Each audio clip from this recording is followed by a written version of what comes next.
Lady K, are you ready? I know she ready. Kiki, are you ready? Bayou Diva, let them know that you're ready. It's Thursday night, they at it again. You got it locked into the ladies then. It's Lady K, Kiki too, plus the Bayou Diva. You know how they do. From breaking news to favorite foods. She was popping in the city, hot topics too. Advice for your issues if you need to grab a tissue. Just wait till a break, they may say something that'll fit you. Amazing guests live on set. You can laugh to your heart's content. They appreciate the love cause it's truly a blessing. My name's Saga Boss and I approve this message. Ain't no room for hating, enjoy the entertainment. You are locked in to the ladies' den. So there's no confusion, they love what they do. You are locked in to the ladies' den. The Ladies Den, Thursday nights, 7 to 9 p.m. Eastern Standard Time. Tell them Saga sent you.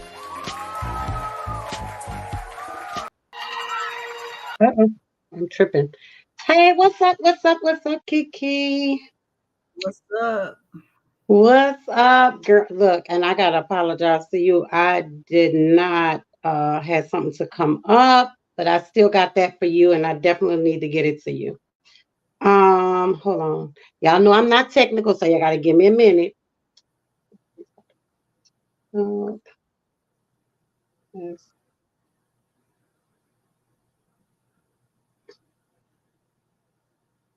Oh Lord. What you trying to do, sis? Just put the stuff on my personal page. Oh, You know okay. I'm slow, girl. You know I'm slow. I just was wondering what you were trying to do. Just put it on my personal page. All right, there we go. So good evening. Oh wait a minute. I gotta go get my drink. I forgot my drink. Hold on, y'all. I'll be right back. Got my drink. Hold on, y'all. Welcome to the Ladies Den. All our den dwellers. How y'all doing out there in Facebook land, YouTube land? We're streaming live. Is I'm live? Let me know how your day was. Or And how when it's I going. say drink, I mean drink. Oh, okay then. What's that? It looks It's chocolatey. huge drink. So this I'm drinking tonight is a White Russian.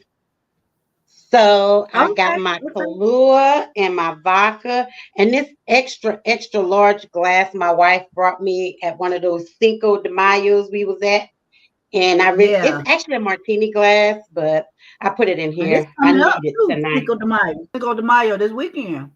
Yes. So, but I've been having this glass, probably about 10 years now, and I love it. When I'm really needing that big drink, I go and grab this big boy right here. So I did it frozen. You can't see it because if I tip it, it'll fall. But I did it frozen. And I'm not really a frozen drink girl, but I hooked it up so y'all can see I mixed it with Kahlua, White Russian, and I am still using Jason Momoa's vodka. It's called Amelia Meal, whatever it is. It's Jason Momoa. I love the bottle. It's beautiful. So that's what I am drinking right now. What you drinking on, Kiki? Nothing right now. Nothing. Come on, y'all gotta have y'all drinks. I We got know. some right I there. know. I know. I ain't sipping on none right now. Okay, what you eating? I see you eating. What you eat? I got some Tito's and chilling though. So Oh, okay. yeah. I'm eating a little Sound pot good. pie. A little pie. Oh, girl, mama love those things. I can't find myself to eat them. I don't. Ugh. The best Yeah. ones. This one is a little one of the little. Anyway, my favorites are the Marie Callender's. Yes, I And love her I dinner. actually, yeah, I actually, only thing about her stuff is that's why it be so good because it's very, very high in sodium. That's Mm-hmm. why it's so good. All of her meals. But Wow. I actually just started, that's the first time I had a chicken pot pie. Well, actually, it was one of my yes, yes, Tasha, was one from a friend of mine I'm about whose to, I mom don't used know. to I do it. can't do it. Her I've mom used to tried. do it from scratch, and I was like, "Oh my god, this is what I've been missing all this time." Because I told you I'm a texture and a visual person, so if it don't look right to me, Hmm. if it don't hit my lip, I'm not Yeah, going. I am. Yeah. I'm not Mm-mm, gonna yeah. eat it. But Right. yeah, but those Popeye Marie calendars are the bomb. Yes. Yeah, they are good. They are good. But now is it hers or who is like I like the meatloaf one. That somebody got a meatloaf one that is Stouffer. Yeah. That's some good meatloaf. Stouffer's. Yeah. Stouffer. I haven't had it Yeah. in years, but being a nurse when you working, you got 10 minutes to eat sometimes. So, grab it, throw it in the microwave or bring a sandwich because you ain't really got time Right. to sit down and eat. But thank you everybody for joining in on the Ladies Den tonight. This is our first official show of May, which is Mental Health Awareness Month. So the whole month we're going to be touching on mental health awareness, things you can do for your psyche. We'll have some therapists and some counselors on. I know I have one scheduled for next week and the week after. But if you are a therapist or a counselor and you want to be a part of the Ladies Den this month, because we are going to be talking about mental health and mental health awareness. I am also hosting a mental health awareness retreat. When Nisa pop on, I'll get her to pop in the flyer. It's gonna be August 8th through 11th in Miami. I just secured a yoga meditation and sound bath healing instructor. So she is already on the schedule for Miami. Because a lot of the ladies that are going are in my circle and we have experienced such great loss. We are going to be doing grief at this particular retreat. We're going to be focusing on grief, but we're also going to be focusing on a little self-care during your grief. So, I've decided with my mental health retreat that the last one I gave, which was a success, oh my God, it was a success. I thank all the ladies for coming. But what I learned is I tried to cram a lot in one session. So I kind of backed up and we're going to start doing one thing at a time throughout these retreats. So this particular treat, I chose Miami because of the beach, because of the sereneness, the calmness of the beach, the area. But don't think we ain't gonna turn up. Okay, we're gonna have a night of turn up because we're gonna need it after we go through all this somber stuff that we need to get through our mental issues that we all are dealing with on a daily. So I do have the flyer for that. It is $550, but that takes care of everything. That takes care of your transportation, all of your food. It takes care of the instructor that's coming to do the yoga, the meditation, all that. Like she's literally charging $65 a person to do all of this. But it's three different things that she's going to be doing. Then, like I said, I'm still looking for a grief counselor in that area. I had a couple of people to answer me back. I just haven't had a chance to go back and talk with them. But it's also going to pay for, did I say food? So it's your lodging, your travel, your food, all of your excursions, and everything we're doing that weekend. That $550 is going to cover. Nope, I am not making any money off of this. I know people put on these retreats to make money. But for me, it's all about helping my sisters get their psyche together, where their emotional well-being and their physical well-being can be a little better. So nope, I am not making any money. Every dime y'all pay is going toward everything that we're doing. We are going to have a personal chef in the home that's going to be preparing our meals.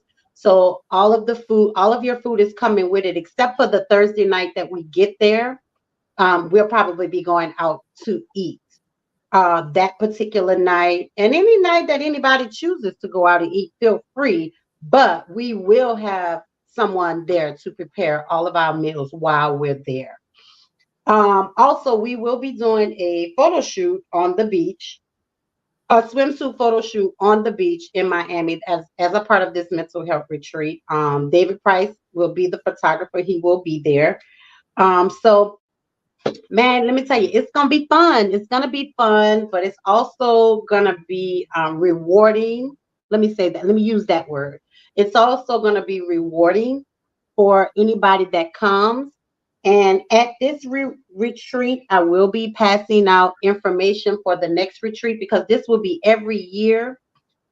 It was supposed to be in May, but I canceled it because I wanted to go out of the state of Georgia. So that's why it was moved to August. But next year it will be in May, and next year we will be going to Cabo San Lucas. So at that retreat or prior to that retreat, I will be putting out a flyer with the information for that.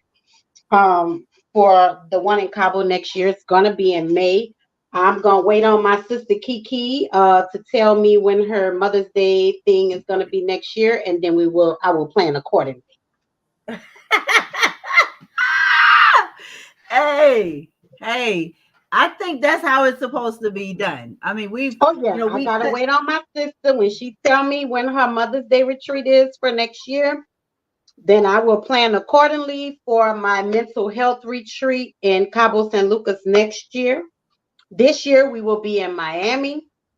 And when I tell y'all, every year we're going up and up and up and up and up and up. Because eventually we're going to be going to some countries and not states. So that's the plan. And there's just so many different things you could do for mental health. It's a lot, man. And never thought that I would dabble into mental health. As a nurse, I've always, like my sister over here, done OBGYN. Never thought I would dabble into it, but now I'm learning more and more and more and more about it. So I'm just excited. I'm excited about, the things that we're going to do on this trip. I'm excited about, hopefully, you ladies coming out with some new tools to add to your daily life to deal with anything, any stressors or anything that you're dealing with. So tonight we really do. Hence one of the reasons why I started my pre-Mother's Day brunch for missing our moms, because it has to do with grief. It has to deal with mental health, and a lot of that. I lost my mother at the age of 9 years old.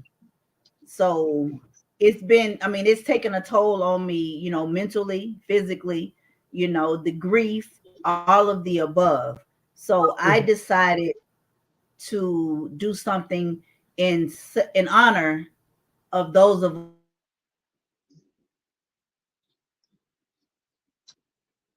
and it's just so I want to read just a couple of things to everybody. First of all, hey, Lady K. First of all, I want to just say a lot of people really don't know what mental health is. And of course, we as African American community, we put the stigma of mental health on people as though, oh, she crazy, she crazy, she crazy, she crazy. And we never follow up with some of the things that we notice they're doing, some of the things that we notice they're saying. So we never follow up on that. So I'm going to tell you guys the definition of mental health. Mental health is a person's psychological, emotional, and social well-being, and it affects how they think, feel, and act. It's important at every stage of life, from childhood to adulthood and aging. Mental health is more than the absence of a mental illness, and it's essential to overall health and quality of life.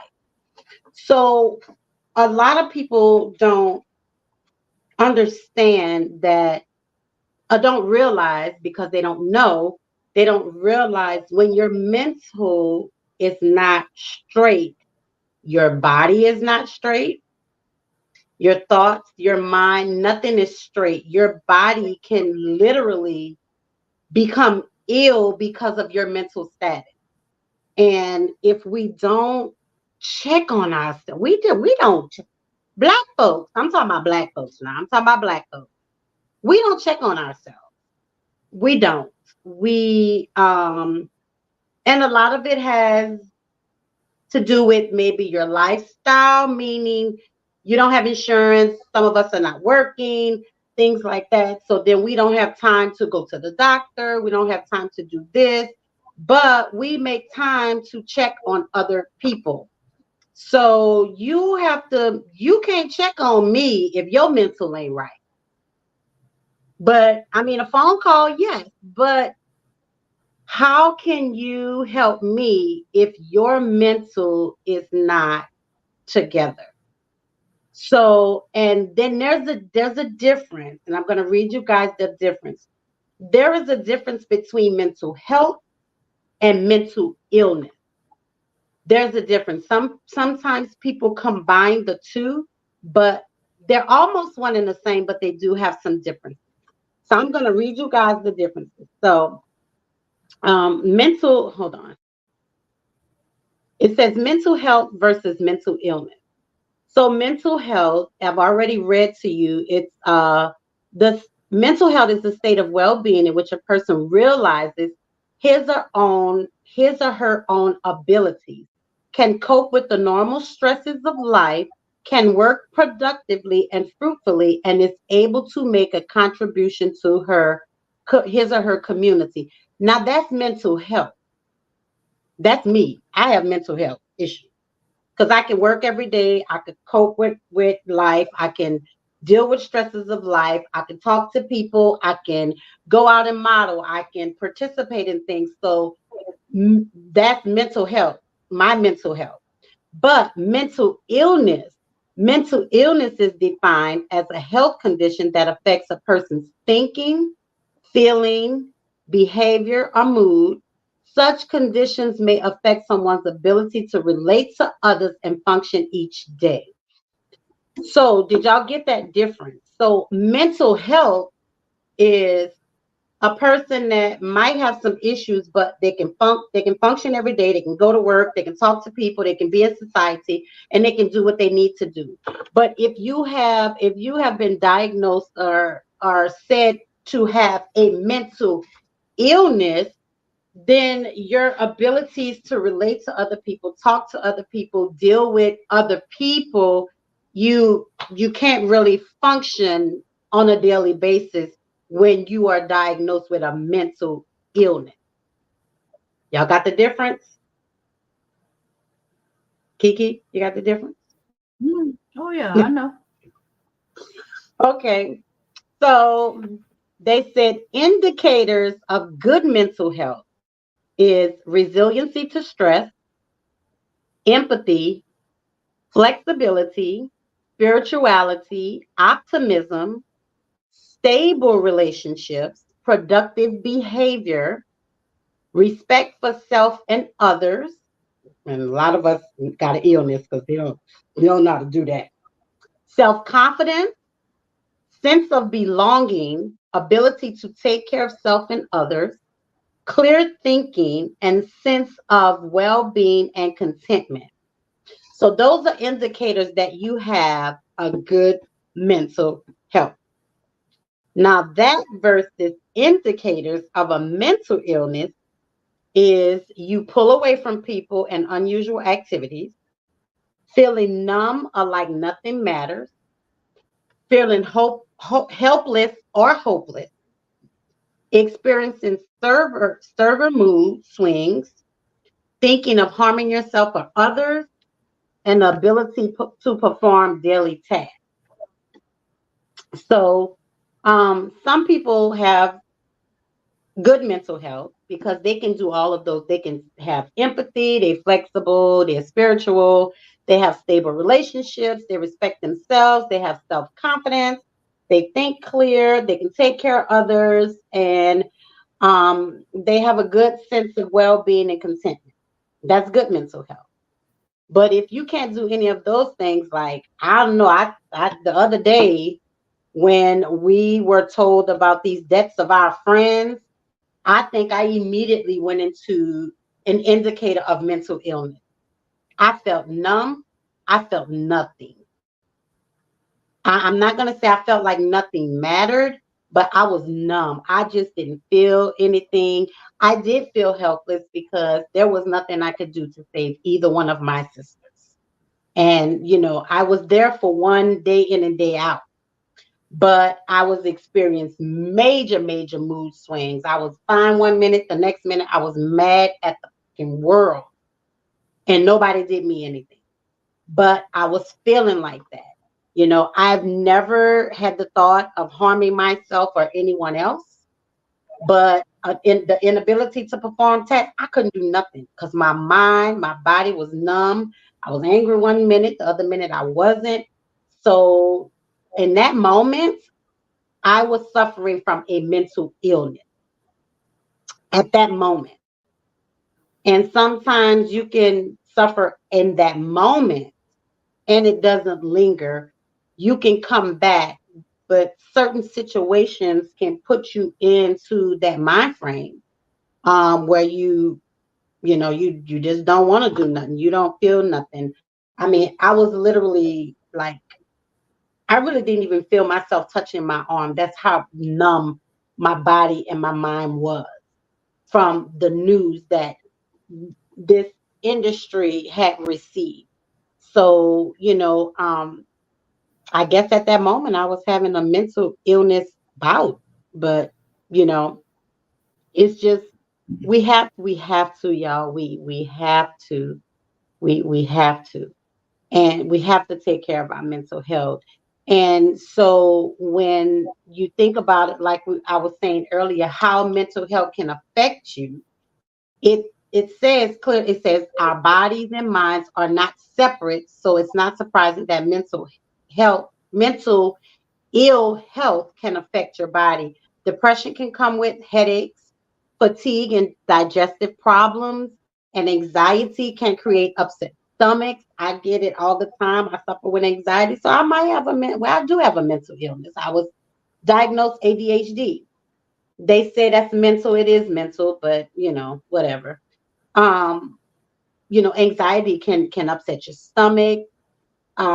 I definitely, since I found out my sister passed, Adrian, I have had insomnia, restlessness, and difficulty concentrating. Like I can't concentrate on nothing right now. I can't do nothing right now. I have not been sleep. I've been going to sleep at 6 o'clock in the morning and I'm back up at 9 or 10 every day for the last week. So, it can affect your body in so many different ways. Um, it can affect your body in just so many different ways. And we just have to be mindful too. And another thing about mental health that I want to say is a lot of times we go into the mental illness stage because we are internalizing other people's problems. We all have those friends that call on the phone, girl, I need to talk. I'm going through this. Oh, I'm going through that. And they dump all of that stuff on you. And if you're a person like me, you internalize that. And if you my sister, you my round, I love you. I'm gonna internalize your feelings because I don't want nobody hurting you. I don't want nobody talking to you crazy. I don't want nobody doing anything to you. So I'm gonna internalize those feelings. And me internalizing those feelings could mess with my psyche, so you have to be careful when you are talking with your friends, and you're trying to figure out how to help them and what's going on with them, that you're not internalizing what they're going through. You got something? You was about to say something, Kiki? I was just patiently waiting. No, no, go ahead if you want to say something. No, go ahead, because I got a lot to read about this mental No, health. I no, really do. no. I was just, I was still talking about, the event and the effects and the reasoning why, I'm doing what I do. Well, go Joyce, ahead, thank talk you. about it.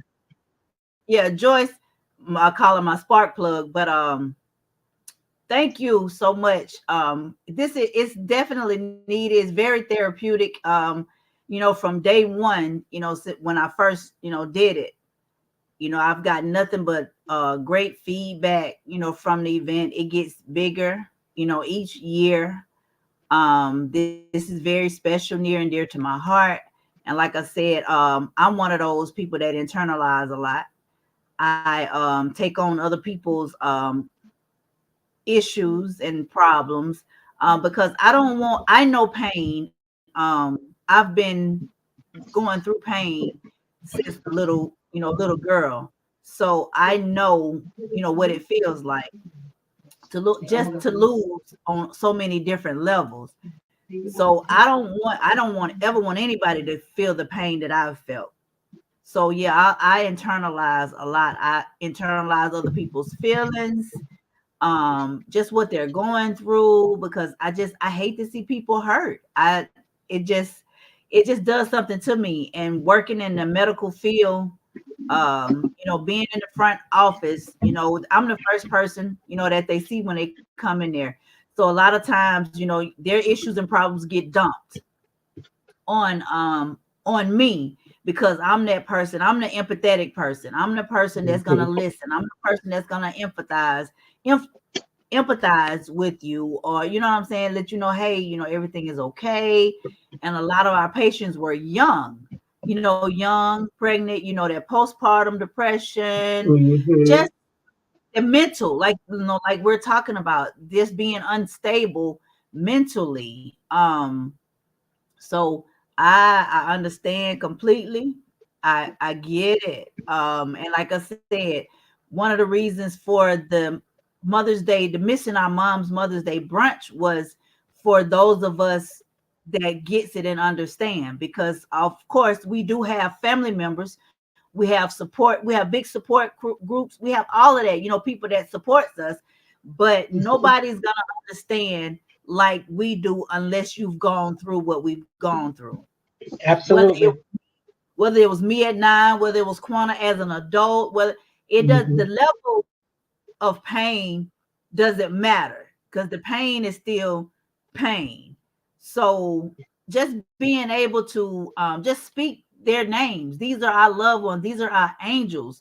We can't see them on this side anymore. We can't Hmm. celebrate with them on this side anymore. So this was something that I decided to do to celebrate and honor my mom and other mothers as well. My sister here, she lost her mother, and Joyce, Hmm. she's lost her mom. It's just like I said, those of you that have your mothers, cherish them.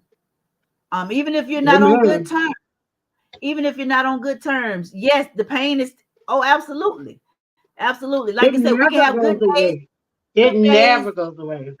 days. It doesn't matter. It hits at any given point in time.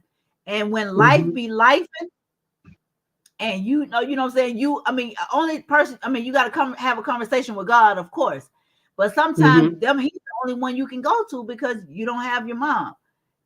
I didn't have mine, growing up, so my mom missed out on everything. I'm just saying, Yeah. everything that I had going on, she wasn't here for. So that's a pain, and just like I said, just enduring that, it causes mental health, mental illnesses, so we Hmm. just have to be mindful, and we have to be aware. We have to be able to talk about these things. We have to know who we can talk to, because everybody, like I say, everybody have things they got going on. So a lot of times we internalize it because we're like, well, you know what? I don't want to just go and just dump all my stuff when somebody else is going through, what I'm saying, what they're going through and all of that. But we got to be able to support one another. We got to be able to say, well, hey, sis, you know what? Not today. And be okay with saying that. And the other person has to be able to understand and say, you know what? You're absolutely right. Some of us in my, in my case, I'm one of the person, I'm going to listen. I'm going to listen. I'm going to take it all in. If you're asking for an opinion, or if you're asking for me to say something, I'll speak. If not, I'm just going to be there for a shoulder and an ear. And then, like I said, we walk away from it and we want to take that pain away. And there's nothing we can do about it. So like you're saying, being internalizing a lot, I've had some couple of scares and it's bothered me because I've never had issues as far as like medical problems. But I've noticed that since I've been an adult, in my 50s lately, even if I don't think my body is stressing, certain things like the headaches, the fatigueness, the just not having that unction, that gump, I'm saying, that get up and go about yourself. And then having to get my blood pressure checked, and it's stroke, it's giraffe ass high, and they looking at me like, ma'am, what's going on? Well, first thing somebody do is they say, what you got going on? Oh, are you stressing? Are you this? Are you that? And I'm like, well, and then you have to sit and you have to think about literally what you got going on in your life, because it's taking a toll on your body. Absolutely. It's definitely taking a toll on your body. So we have to be more mindful and more aware. And that's where the mental comes in at. Yeah. Well, I think too, another thing that I've learned is when somebody is having some mental health issues or some illnesses, they let you know. But you have to pay attention to what people are saying to you, what people are doing around you. And that's just like with a husband and wife. Like with me and V, just using us for an example. We have been together 25 years, okay? Out of that 25 years, we have lived together 24. So if I change a pattern of what I'm doing or what I've done in 25 years, V's gonna know that something's wrong because I'm not doing what I used to do. So you have to look at patterns, because people with mental health illnesses, they let you know something's wrong. They'll say something, and more 80% of the time, people are like, "Girl, stop playing," "Girl, you crazy." But no, you have to listen. Sometimes these people are crying out for help, right? Mental health people, they cry out for help before they kill themselves, before they start cutting themselves, or before they start doing anything to their bodies. They cry out for help. I have not known one mental health person that has not given somebody the inclination that something is wrong.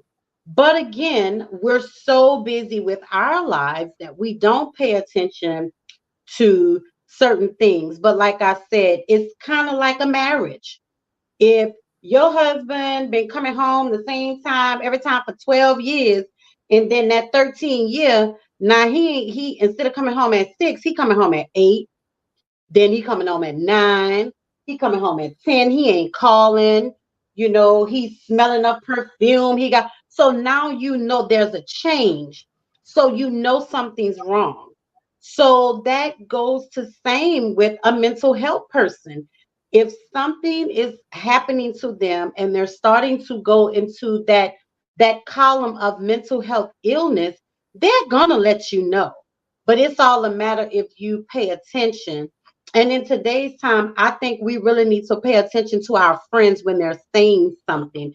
And that's the reason, and that's what led me to start doing the mental health retreats. You have to listen to your friends. When I did this purposely for someone who was saying to me, I don't want to be here no more. I ain't got nothing to live for. I don't want to be here no more. When they start saying stuff like that, don't just push it to the side and say, oh girl, you crazy, you tripping, blah, blah, blah. Then I don't know, if you're in a big setting, maybe you want to take it to the side, or maybe you say, hey, listen, we need to talk tomorrow or whatever. But don't take that lightly. Don't take that lightly. That is obvious. But you got some people that are not obvious.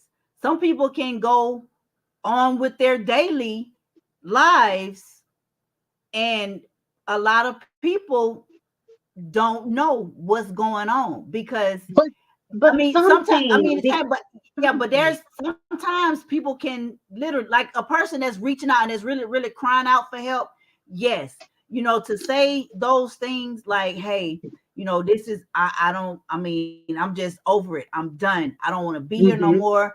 All that. Yeah, that person is literally crying out for help. Hey, so tomorrow may be too late. So we may have, you have to do something like right then and there.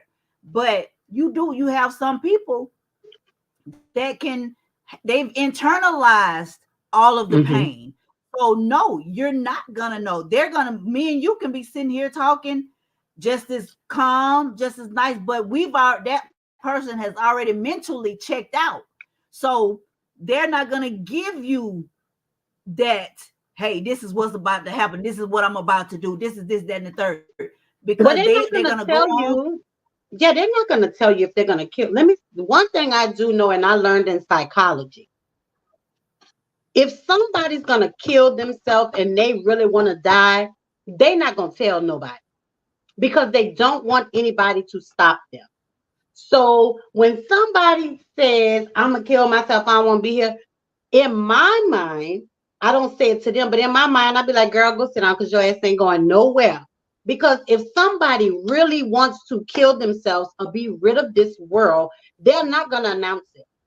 Because they don't want anybody to stop them. They'll leave a letter, they'll leave a suicide note, they'll leave something, but they're not going to tell anybody because they don't want to be stopped. If they really want to die.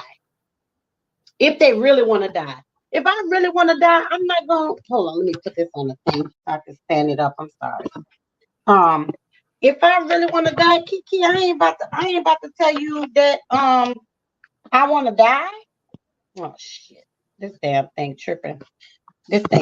I'm not gonna tell you that I'm about to kill myself because I don't want you to stop me. Yeah, and that's the point I'm trying to make, is that everybody that goes through mental illnesses and they don't, you can't, like you said, there's sometimes there's little breadcrumbs.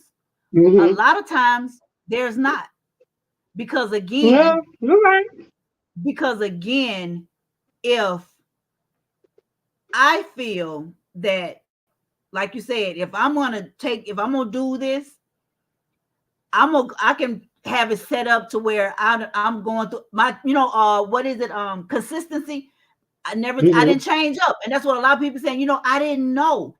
They went on about their day. They went on and did this. They was doing this. They was doing that. So it's almost like, so where did it come? When did this happen? How did I miss it? How did I miss it? I believe that sometimes there are little breadcrumbs. Sometimes there are signs that, we just have to pay attention to. But it's almost like everybody is so busy now. Yeah. Everybody is so busy till it only takes a moment. One moment. if I say, sis, hey, I need to talk to you, and you tell me, let me call you back, or I'll get to you in a minute. Hold on. At that moment, that's that point right there where Mm-hmm. I really just needed. I'm not gonna say, oh my God, I just really, really, really, really, really, really, really, really need you to talk. I can just be just as calm and say, hey, sis, look, I need to talk to you. Now, if you know me, and you be like, okay, You you ain't know, gonna let it her go tone like that. yeah, it's the tone. It's, you know what I'm saying? It's Mm-hmm. whatever the case may be. If you're Mm-hmm. in tune with your people. But again, sometimes the consistency don't change. Yeah. You know, sometimes they Yeah. can go on their daily, they can do that, beat the routine. The routine never changed up. So Mm-hmm. that's when the loved ones are feeling like, what did I miss? What could I Yeah. have done? What could I do? And a lot of times, nothing, Yeah. Nothing. You nothing. can't. But I still feel like medically there is an imbalance. So I, I I just feel like there is something that we're missing. But they might not say anything, they might act the same way, but something is going to be different because I just told you a good mental health versus a mental health illness. So if somebody's really going through mental illness, they're not going to function like a regular person. Something now we're talking about a mental illness as opposed to somebody just feel like I don't want to be here and I'm gonna kill myself. There's a difference because not all people with mental illness want to end their life. So to me, that's a difference. Some people just feel like, I'm tired, I don't want to do whatever I'm doing no more, and I want to be out of here.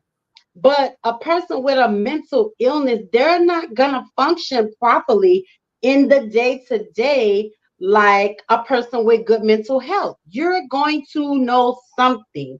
There's going to be some type of withdrawal that I just read. There's going to be some type of anxiety. There's going to be all types of things that you might notice. Now, you might not notice it at work, but I guarantee you somebody at home noticing a difference.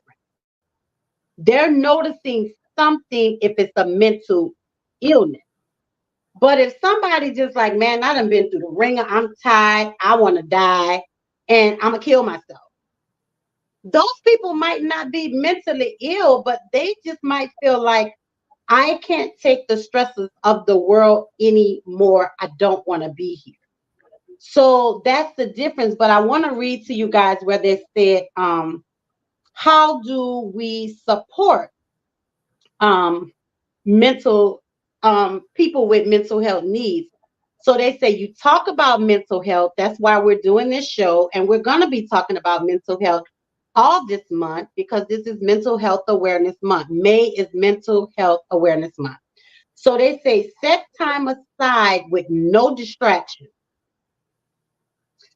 You let them share as much or as little as they want to. Don't try to diagnose or second guess their feelings. And hence, here's the reason why a lot of people don't go and talk to people because they feel judged. They feel like I can't tell you what's going on with me because you're going to judge me. Or, you might laugh or you might feel some type of way because you think I'm crazy. So then here's another reason why people don't open up about their mental illness or what they're feeling or what's going on with them. They say keep questions open-ended. So basically, you ask a question, but you want to leave it open for like kind of like a discussion, but you don't want to pull it off as like a real question. Then you want to talk about self-care. And then you want to listen carefully to what they're telling you. Those are just some of the ways to support people with mental health illnesses.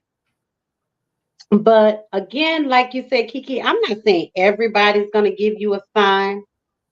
But more than likely, somebody with mental health issues who's not talking about the dying realm, like they want to kill themselves, they're going to give you some type of sign. Either they're going to start coming late to work, they're going to start forgetting things at work, forgetting to do certain things. They can't function fully in a regular day as opposed to somebody with good mental health. Go ahead. But you have to You're trying to say be, something. yeah, but you have to be kind of like in tuned with that. With that And person. everything that you, Yeah. yeah. Or like you're saying, you have be skilled in that. You know what I'm saying? Because, and I say that because everything that you just read is like somebody that's went to school for that, or that, you know what I'm saying, that has that type of training. But Mhm. just on the realm of it, just us sitting around, we're not gonna depict those little things. You know what I'm Mhm. saying? To say, well, she said this, or we're gonna leave this, or we're gonna handle it this way and this way and that way. We just gonna handle it just like regular normal people do. And But that's certain, why it's important, though. But that's why it's important to talk about this and say the yeah, ways that you can support. Yeah. So absolutely. now you know Absolutely. what to do. Absolutely. So so you can see the signs and you can kind of pick up on the signs, because like you saying, most people, that's what they feel. A lot of them feel that they're going to be judged. But Mhm. if you know what I'm saying, you know your people and your surroundings, you know who you can trust and know who you can talk to, because I feel that I could talk to either one of you ladies. And you know what I'm saying? I got quite a few people I can go to and talk to, and it'll never surface again. You know what I'm saying? So Mhm. I know that I know who to trust. Mhm. And a lot of people don't have that. Right. You know, a lot of people, you know, like you Absolutely. said, they feel that they're gonna be judged, or they're gonna be Mhm. laughed off and say, "Oh, girl, what? Girl, you just talking. Oh, girl, you just and then so they're feeling like, well, hell, I might as well go on and do what I said I'm gonna do, because don't nobody care anyway. You know what I'm saying? They think I'm a joke. Mhm. They think I'm a this. Mhm. You know, so we have to make it to where people feel comfortable and safe enough to be able to tell us or whoever they're with or around what's going on with them mentally. I don't mind. Hey, I'll call you and be like, listen, Listen, Linda. listen. But when I'm having a bad day bad today. thing. And if Mhm. I say that, Mhm. I know that either one of y'all or whoever I call gonna be like, what's going What you on? need? What's going on? Yeah. What's What's going going on? on? Right. And then if I just, if I just say, just start crying. Oh, I'm on my way. No, no. The phone, I mean, this was something, the phone is quiet, because you have to allow that person Yeah. to get that out. You got to be like, if that's all they need to do is hear your voice, Mhm. hear that calm voice, Yeah. and then just let it all out. And then they'd be like, and other person sitting on the phone on the ear quiet, and they'd be like, hey, you good? Right. You good? You straight? And like I said, and that's allowing that person to get off their chest whatever they That got check. going on. Right. And then you say, okay, you straight now. Okay, all right. So now this is what we did at the third, to kind of be that distraction as Mhm. well. You know what I'm saying? I done got Yeah. that, you done got that off your chest. Now this is what we're gonna do, and this is how we're gonna handle the situation. And that person, it lets them know, well, you know what? Whew, all I needed was a good ass cry. All I needed Mhm. was to have Yeah. somebody to know that I got some shit going on, and I Mhm. just needed to release, and I knew who to do it with, and not be judged by it. You know what I'm Right. saying? Facts. Yeah, I just think we take for granted a lot of times some of the things that people say, some of the things that people do. And we just be like, oh girl, that's her. She do that. But then that person, those things that person is doing, they could be crying out for something. Oh, You know, absolutely. they could be, but we like, girl, that's her. She just, yeah, child, don't worry about it. But I want to read this. They say the hardest mental illness to live with is BDP. And BDP is borderline personality disorder. That is the hardest mental illness to live with. It says BDP is one of the most painful mental illnesses, but it is also intensified by stigma and being misunderstood by others. Fortunately, borderline personality disorder is a treatable condition and the pain doesn't have to be endless. So I don't know much about borderline personality disorder, but Hey, T-Bump. I know that it is one of the most horrible mental illnesses to deal with. It so let me read this. How does mental illness affect you? Hey T-Bump. So it says mental health problems during childhood or adolescence are associated with detrimental development outcomes in young adulthood. Children and adolescents with mental health problems often display impaired mental health, lower life satisfaction, and poorer health-related qualities of life as an adult. So a lot of times the mental health go from childhood to adulthood because we don't address it as a child. And of course, and I'm just going to speak for the Black community. In the Black community, as children, you were bad. You can tell something up, they whipped your ass because you was bad. Right. But they never took into account that it could be something mentally. It was always you bad. I'm gonna beat your ass till you learn to stop doing what you're doing, and that was it. But that's why we have so many adults with mental health illnesses. They weren't shaking them trees. And it wasn't addressed. They weren't shaking them trees. They weren't shaking them trees. It was a lot going on. It was a lot going on in them houses, and those trees weren't being shook. Everything was swept up under the rug. People, like you saying, that's when the sexual abuse, the trauma, all of that type of stuff happened. And then you got these kids that were born out of these different situations. And because it was swept up under the rug of these different situations with the molestation. Absolutely. And in the Black community, that is so prevalent. And then, like I said, and because you're related, the blood is in that's blood. So there is gonna be some offness anyway.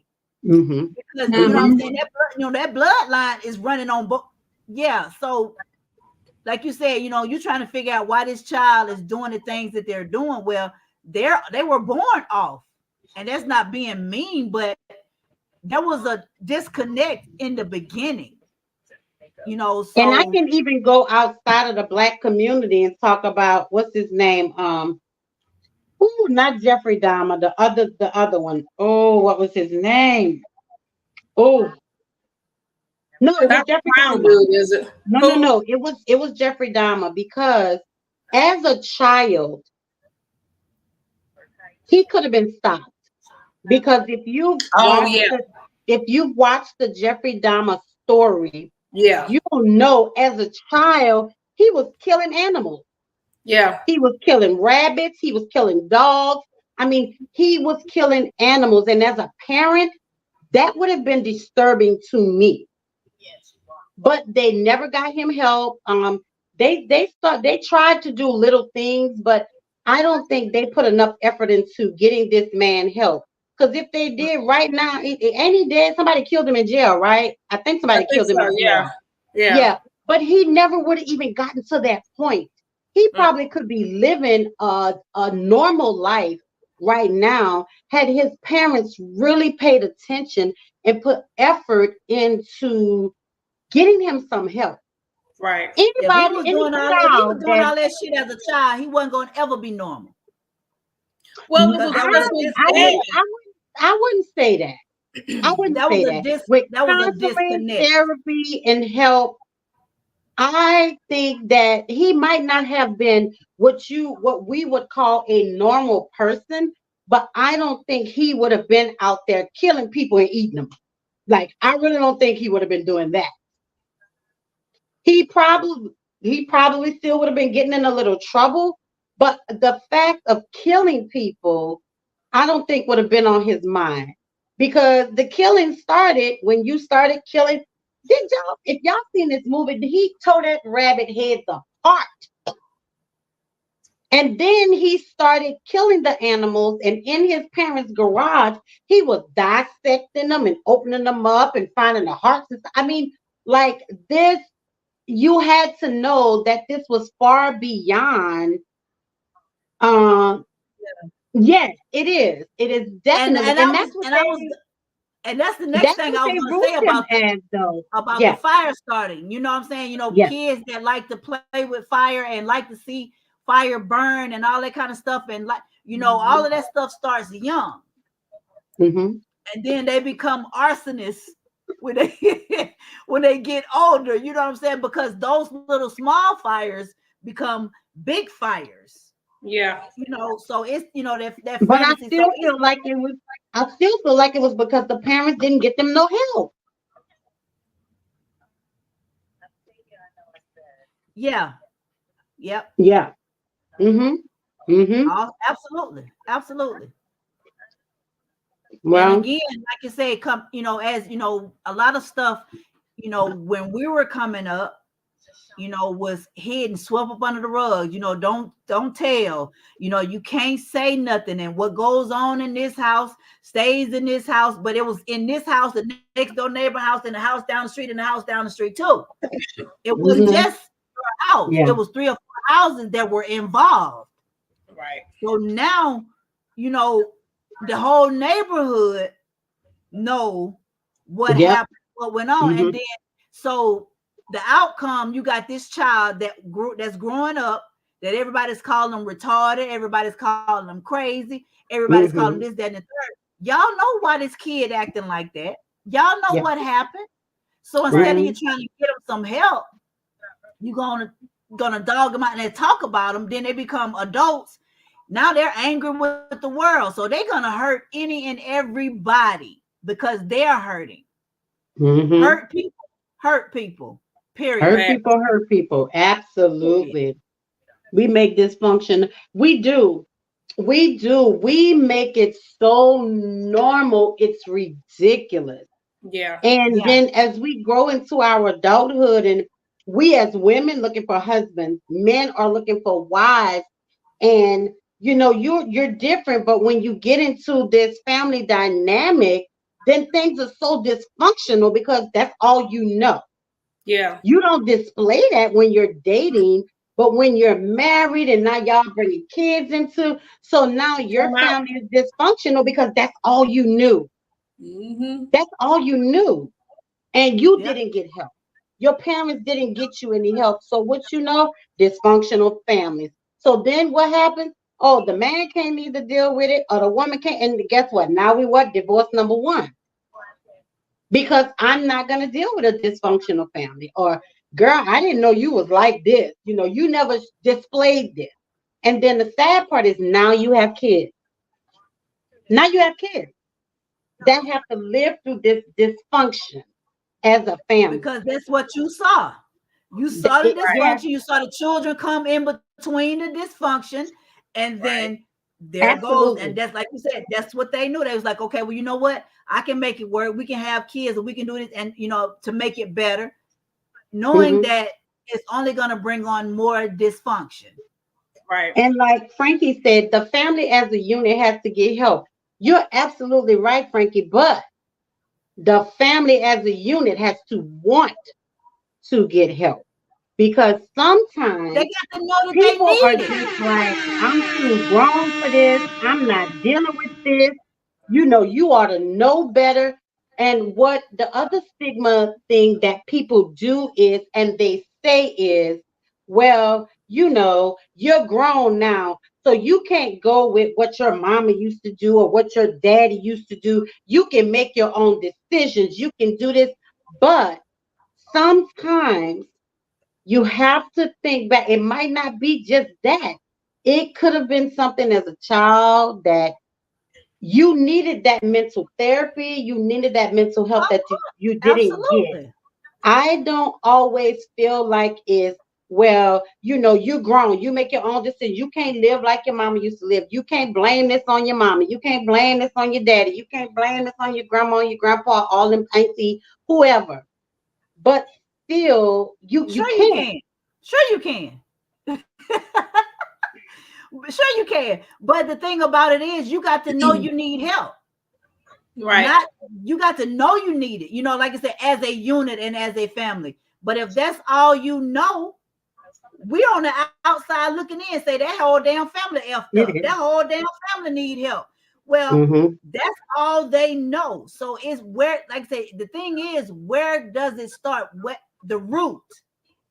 You got to go back and start pulling up roots to see, hey, and then introducing it, and then family got to look at it and be like, you know what?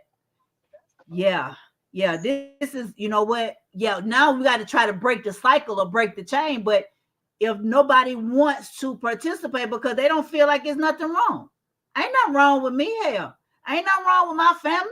Shit, and everybody else looking at y'all like, shit, yes it is. Y'all crazy. I know. Listen, I done told y'all, I know my family crazy. All them motherfuckers need help. Every last one of them. From the rooter to the tutor, they all need help, including myself. And that's why I'm in therapy right now. But, listen, hey, it is what it is. Yeah, absolutely. I know, and I'm not ashamed. I knew I needed more some of help. us need to be in therapy. I know I'm a little thrown. I'm a little thrown off. Yeah, I know I need some help. And I know my family, they need help as well. Because that family that I came from was half of the family that molested me as a kid. So I know they need help. They sick. But what I wasn't going to do is let that take a hold of my life. But you have to want that. Some people are not that strong. Yeah. They let certain things like that break them down, and their adulthood is just like. But and I think with that, it depends on the depth of the trauma as well. Because you being strong, you know what I'm saying, and not allowing it to take control over your life, that's a great thing. But depending on that depth of that trauma and how you were traumatized, some people, that's the mental breakdown. You know what I'm saying? That could just totally F them up, like they're gone. You know what I'm saying? They can't come back from it. Yeah. Some people just won't be able to recuperate. You know what I'm saying? Thank God that you were able to still live a stable, you know what I'm saying? You grew up to be, live a stable life. Not that you don't have, you know what I'm saying? You don't think about it, but like you said, I wasn't going to allow it to control me. What I did, I blocked it out. I got a mental block on it for years. I just blocked it out, and it just like it wasn't there anymore. But when I started doing my therapy and my counseling, I realized that it's still there. I need to deal with it. But when I blocked it out, it wasn't there. So it allowed me to do what I wanted to do as an adult, to live like an adult with no issue besides being ADHD. My concentration ain't worth shit. But besides that, I just went on about my life and I blocked that out. But again, when I started therapy and I started counseling, it was like, well, that's where I thought I put you over there. But again, but the counselor was like, no, you put it over there, but you didn't deal with it. Absolutely. So that's the difference. And that's what happens with a lot of us. We just block stuff out. We try not to think about it. We think it's gone away, But the minute you step into a counselor or therapist office and you start talking, you're gonna realize, oh, And that was right there on my.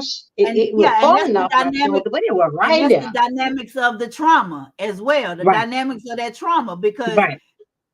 it was so traumatizing that you know how Mm-hmm. people just they'll block it out. But then there's Mm-hmm. those trigger mechanisms. Mm-hmm. You know, Yeah. you thought that it was I, blocked. You I thought that it thought was, you know, and then gone. somebody can trigger it, and Mm-hmm. then that's a combustion. Mm-hmm. And you know Mm-hmm. what I'm saying? Now they was like, well, damn, what's wrong with her? Where did all this come from? This, Mm-hmm. and you're thinking Frankie like, well, you said, know what? yeah, Frankie said, I have been in therapy all my life and I am a trained mental professional. And seeing some people, there's the good people like him, might have been through some trauma. Now he was taking therapy and now he felt like, you know what, I want to help other people, get through the traumas, like some of the traumas that he might have been in through his life. But surprisingly, mental health, yeah, I got you. But surprisingly, do you guys know what the number one mental illness in the world is? Can somebody tell me what the number one, don't look it up, think about it. Can you tell me what you think the number one mental illness is in the world today?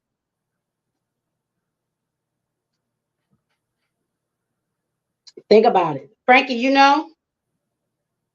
what's the number one? Absolutely, depression. Depression is the number one Mhm, mental illness in the world. It's the number mhm. one mental illness. And depression impacts 3 million people. I mean, 300 million people. That's a lot of people. Mhm. Uh-huh. Everybody depressed It is the most or been common depressed. mental, but listen to this. It is the most common mental disorder, and it generally affects women more than men. The number one mental illness in the world is depression. Oh yeah. He's an adult child of an alcohol. Lord have mercy. I can't even imagine what that was like. Frankie said he's an adult child of an Um, alcoholic. I can't even imagine what that's like. It's weird because we Young and the Restless fans, and Nikki Newman is going through her bout of alcoholism again because somebody put her back in that realm when she had been sober for years. But I can't even. Depression show up in men as anger sometimes. Yeah, yes, it does. It does. It really does. He said depression show up in men as anger uh-huh. sometimes. But women, when we're depressed, we don't want to talk to nobody. We want the lights off. We in the room. We ain't eating. We ain't talking. We ain't drinking. We ain't doing nothing but secluding ourselves to a room and thinking that we just gonna either cry everything away or we're gonna find another way to deal with whatever we dealing with. But we don't want to let nobody know. We don't want to talk to nobody. We just keep ourselves from the world.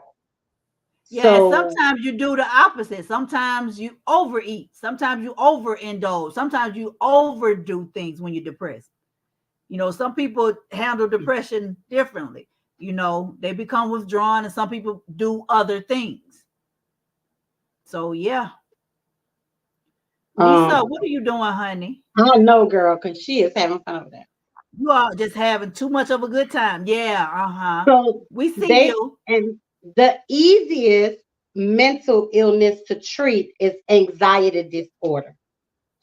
It says it's the most Me too, Joyce. treatable. Joyce says she goes into seclusion. Yeah. Yeah, I don't Mhm. know if I've ever been depressed. I was depressed a little while when my mother first passed away. I did not eat well when she first went into the hospital. And I'm gonna tell y'all how depressed I was. I didn't eat for 4 days. I lost 18 pounds in 4 days. I didn't eat. I didn't drink. I didn't leave the hospital. And I know a lot of y'all gonna say that nasty girl. I didn't wash my ass for 4 days. I used them wipes they give you in the hospital. I refused to leave my mother in that hospital. And the minute somebody took me away from that hospital, she went downhill. But I knew I was depressed. I lost 18 pounds in 3 days. I ate nothing. I drank nothing. I didn't want nothing. I just wanted my mama to get up out that bed and come home. And after she passed, I knew that I was in that path. But thank God for my wife. She refused to let me stay in that arena. Well, She was and like, that's nope, what you're going to get up. what You're happened. going to do this. We're going to do That's this. what having We're going people to do in that. your circle. Having And those that that support. can tell That you, hey, you support. can go there. You can go there Mhm. because you just can't stay there. You can sit a while, but you just Yeah. can't stay. Well, I was ready to stay. And I ready to die. yeah, I ready to because do all that because I wanted to be with my mama. I think everybody has had a bout of depression.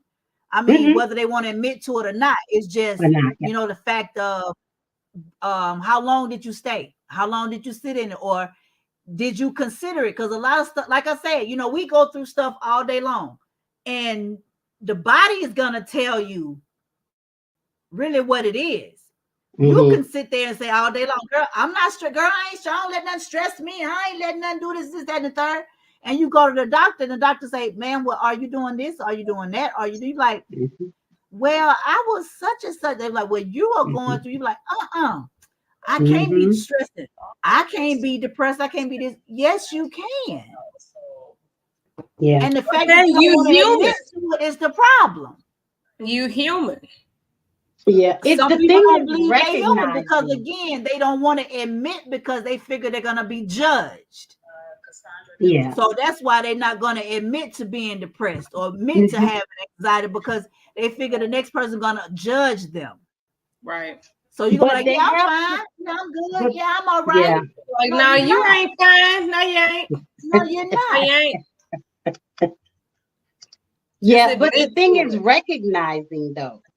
And That and part. if you don't know, or if you're not in that realm, if you're not, talking about mental health, or you don't know the things to look for or to Look, recognize. But yeah. in the first thing, we're not thinking that anybody in our circle and our friends are going through depression or anxiety. And let me tell you something, that's a mental illness. Now, see, I just diagnosed myself. That's a mental illness I have gained. One since my mother passed, and one since flying. Um, had a horrible experience back in my day when I was working with entertainers and we were flying for a video. And so now when I get on a plane, I'm like, ooh, I did anxiety. But then now I have panic attacks. All of that,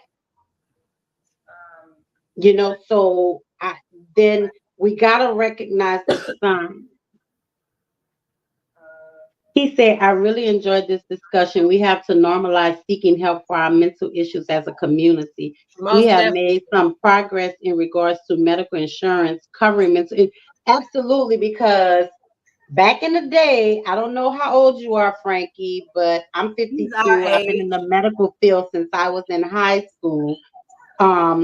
They didn't cover a lot of mental stuff because they felt like it wasn't important. Let me say that. I'm just going to say important. That's how I feel they felt. But I don't know what the government was doing back then, but they didn't cover a lot of this stuff Right. way back when. Right. So, and this was even before, I even got to high school. He's 50. So we're the same age. But, back then, they just didn't. And you got punished because there was no such thing as a mental health issue. Unless you was out there like Jeffrey killing somebody or breaking up, just stuff and destroying stuff. Otherwise, they would your ass and punish you. And they didn't call it mental then. They just said you was crazy. Now You was that crazy. is Oh, you were bad. but they just You were said, bad. they just said you was crazy. They didn't crazy or that person crazy because they did crazy thing or not out of the normal thing. Yeah, So they weren't diagnosing people back then. they You know, weren't. now it's so much going on. But Kiki, they I didn't think a have lot the of it people got to to do with food diagnose. too. But they Huh? didn't have the people to diagnose, Kiki, because our parents felt like if I whip your butt, you're going to stop. And if you don't stop, you're going to get punished. So it was either catch a whipping and get punished.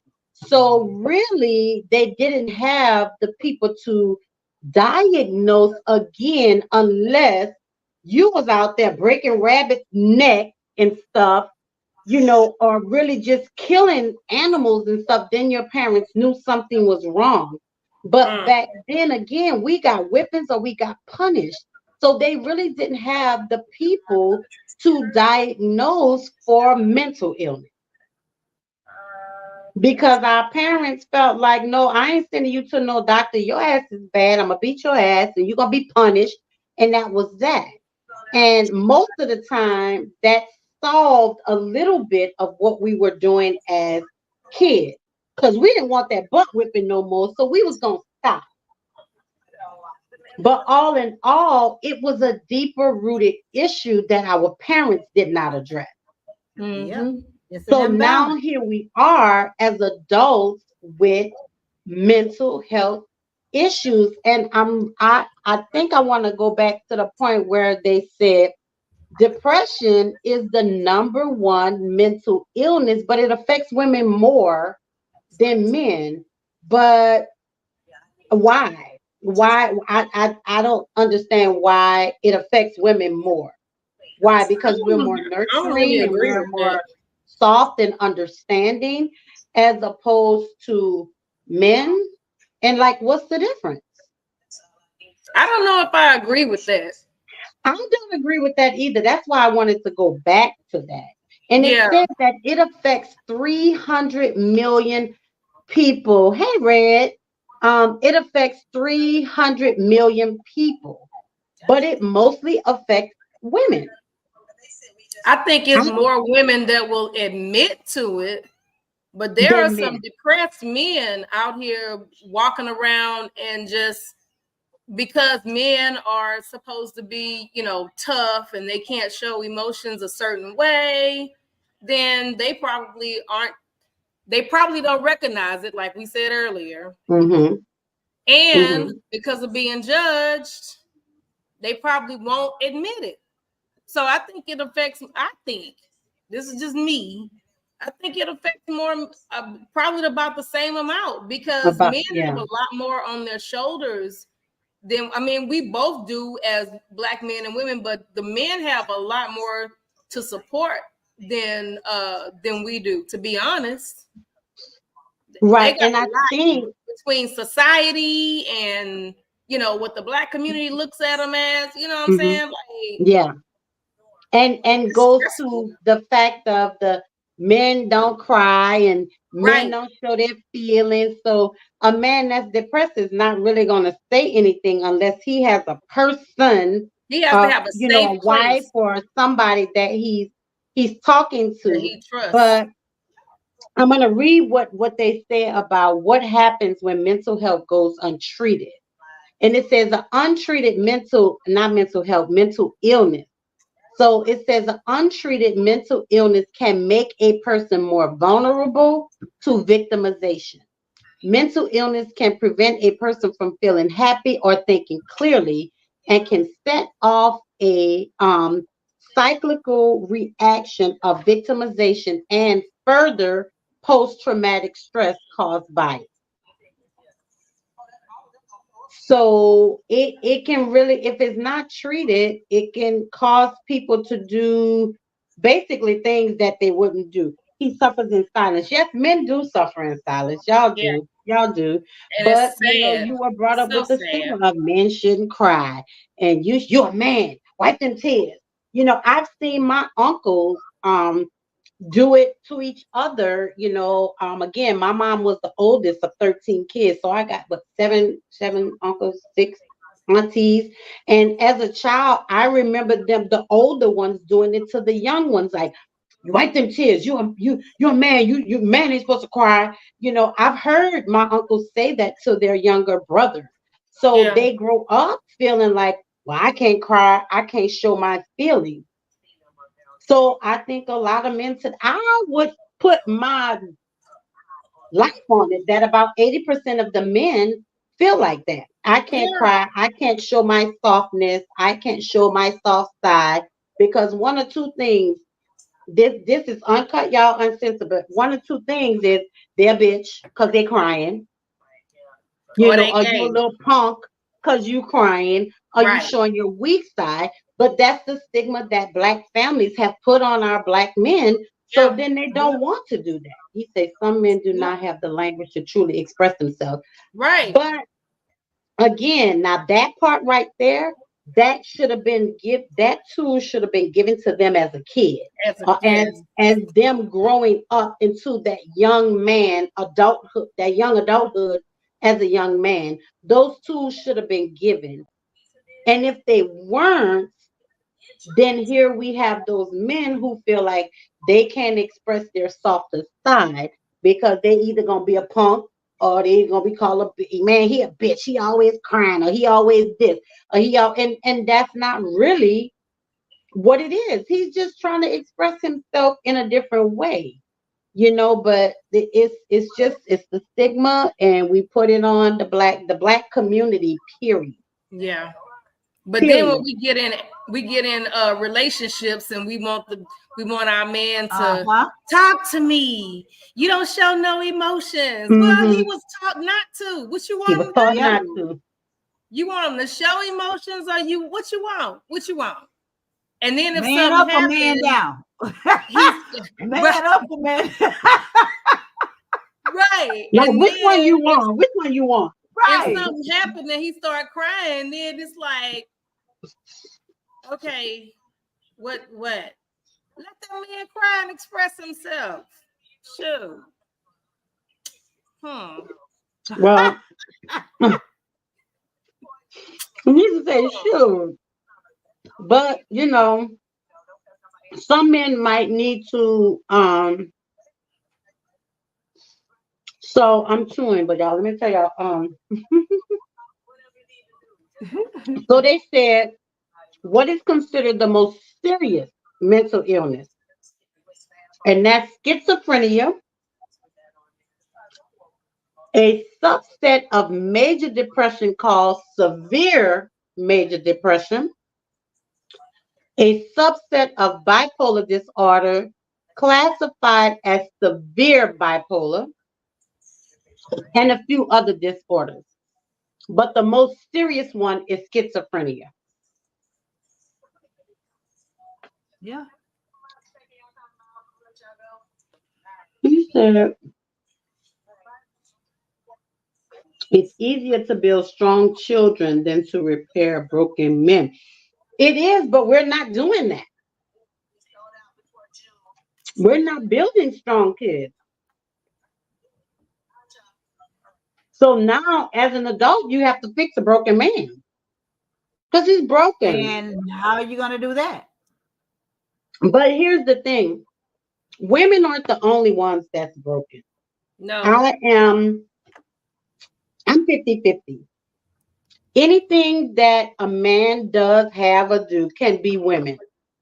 Women are not the only ones that's broken because we didn't grow up with father figures, so y'all say that's the reason. Or we didn't do this, or our parents wasn't in the house. Just a lot of things. I feel like women can be broken just as well as men. Yeah. But men, men were just raised different than women. And as women, we can say the same thing. Our mothers raised us to be strong. How to do this. Never depend on a man. Never do this. Never do that. Never do this. You have to learn how to do this. Men just really have to grow up, really. We have to learn how to cook. We have to learn how to take care of the kids. We got to learn how to take care of the house. and we gotta learn how to take care of y'all asses. Right. But as a man, all you taught is provide. You need to go to work, get a good education, get a good job so you can provide for your family. What about the women? And some women in these marriages, they're raising these kids. These men, I'm sorry, they're raising these men because they weren't raised properly. Because their mamas didn't raise them. Say it again. Because their mamas didn't raise them. Because their mamas didn't raise them. So we gotta raise them. You know, and when they're crazy or haven't dealt with their mental health issues, people like my sister Nisa, they wind up in marriages with crazy folks. Baby. You know, that just like, you got to go before somebody die, and it ain't gonna be me. Girl. So then you have to look at both sides. But what I can say, it is never too late to get help. You have to talk about it. You have to let people know when you're struggling with something. You have to let people know when something is going on. But again, here we go with another stigma in the Black community. Don't talk about what's going on in your house. Nobody don't need to know what's going on in your house. What happens in your house or my house when we were coming up, we just stay in my house. Stay in my house, yeah. So now we feel like we can't talk to people about what's going on because we grew up that way. Like, girl, I don't need to tell nobody, you know, I'm good. I'm good. And at the same time, you going through hell. Right. He says, submitting to he who is greater than me and being open to relearn what we have been taught. Absolutely. You said a mouthful. Amen. You said a mouthful. Amen. But how many of us are open because we sat in that what we were taught? Yeah. How many people of us are open to even figuring out if we got a mental health issue? You know, if something little goes wrong, how many of us are willing to say, you know what, I ain't feeling right today. Something feel off. You know, this is not my normal day. Maybe I need to talk to somebody. We have to get the stigma off. Therapy and counseling is for crazy people. That is not true. It is for people who have heavy loads and just feel like they need to talk to somebody outside of your everyday people. We have to break that stigma. Yeah, we have to break that stigma of counseling. If you go to counseling, if you go to therapy, you crazy. Not everybody that gets counseling or get therapy is crazy. Sometimes people just need to talk about some of the things that they're going through on a daily basis. That's it. Yes. And now they have online. Absolutely. You know what? If they had some people doing that, Frankie, baby, we'll be all right. Yeah. He said there is power in being able to say, I don't have all the answers and I need help. Yes. And I'm one that just really learning to say I need help. Because I would do everything by myself. I don't care if I gotta feed 100 people, I'm gonna do it by myself. That's not good. I don't care if I gotta do this, I'm gonna do it by myself. Well, it's also, I think there's a different meaning to it as well. Because when you say not needing help, not so much as physical help. You know what I'm saying? It's needing help, just like you say, just to say, look, I need to talk to somebody before I goddamn jump up, or I need to talk to somebody before I need some help. And look, so we got to be able to, like say, admit, first of all, that we need the help. And then we gotta, as women too, we definitely gotta say that. Because for me, my mom was a single mom, like I was. My mom did everything. So I learned from my mother, I could do this, I could do that. I could take care of the kids. I can go to work. I can clean my house. I can cook. I can do this. So I know what he's saying on that end, that mental part to say, whoo, I need some help. I can't do all of this because this is bringing stress, is bringing this, is bringing that. So I understand that part. But when you were brought up like I was with a single mom to a certain point, and they taught you you gotta cook, you gotta clean, you gotta take care of your kids, you gotta go to work. So in between that going to work, you still have to find time to do things for a family. Yeah. But sometimes we're overwhelmed and we don't want to say, I need help. Because you got the bills, you got the kids. Overwhelmed. Huh? A lot of times we're overwhelmed. Most of our time is overwhelming. But how often do our mental tell us to say, I'm talking to Nisa every day. But when is my mental gonna say, talk to your sister and say, hey sis, I need to talk. I'm overwhelmed. I'm going through a lot. We don't do that. Because as women, we were taught to be strong.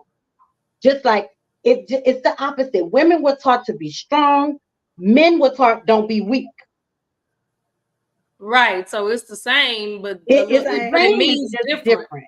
It's the same. It's just different. Yeah. So we don't really say, look, sis, Jesus, I can't.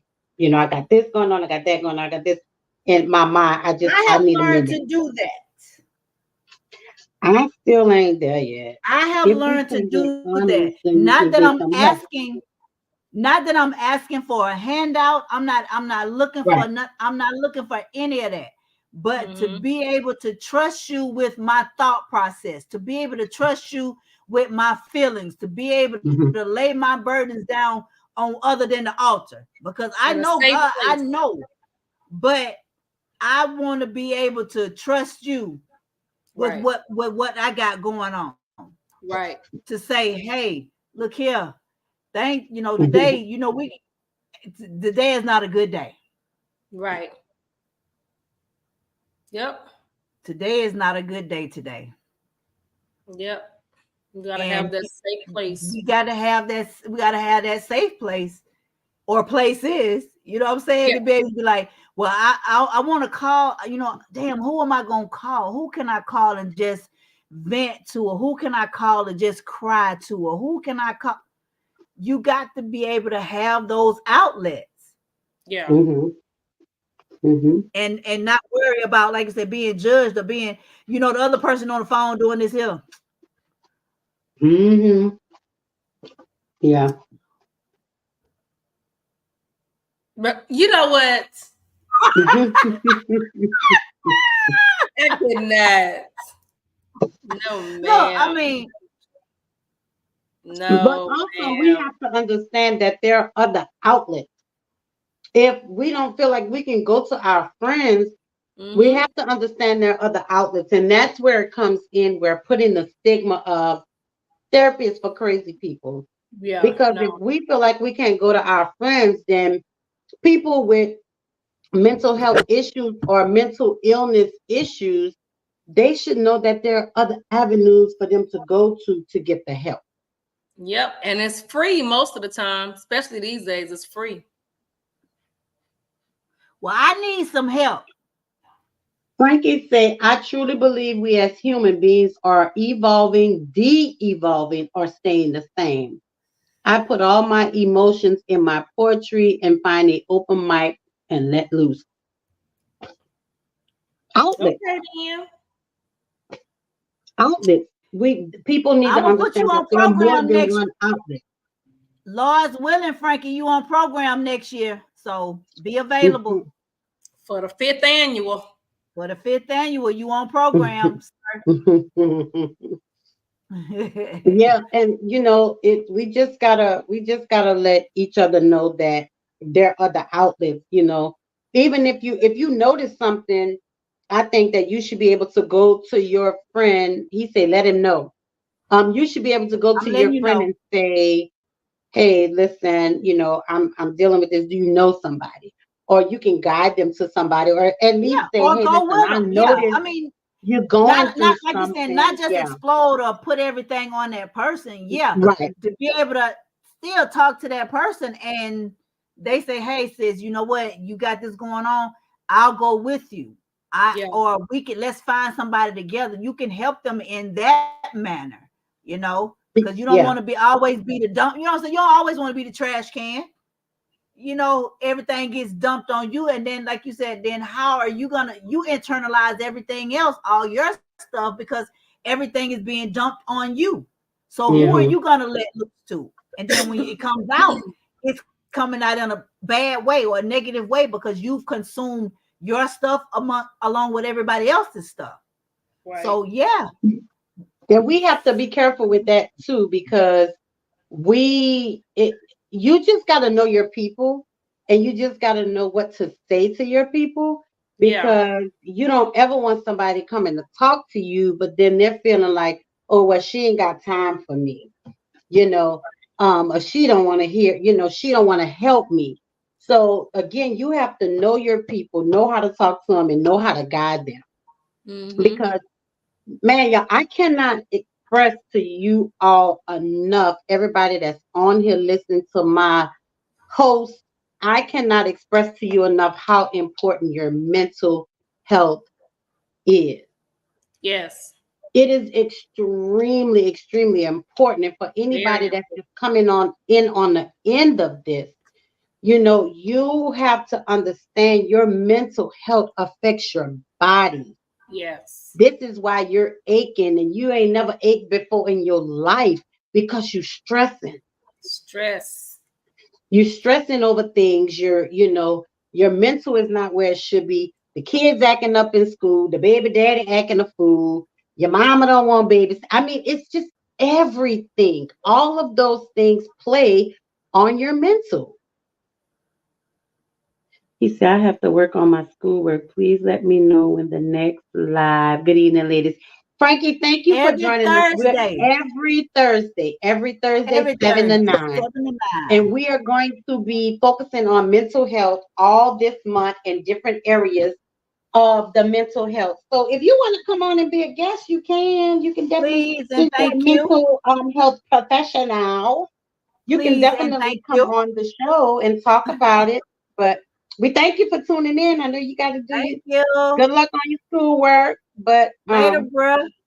yeah. So we have to we just have to just know. We just got to know, and just as humans, I think we need to know resources, Yeah. because when you're around different people every day, you're gonna see different stuff.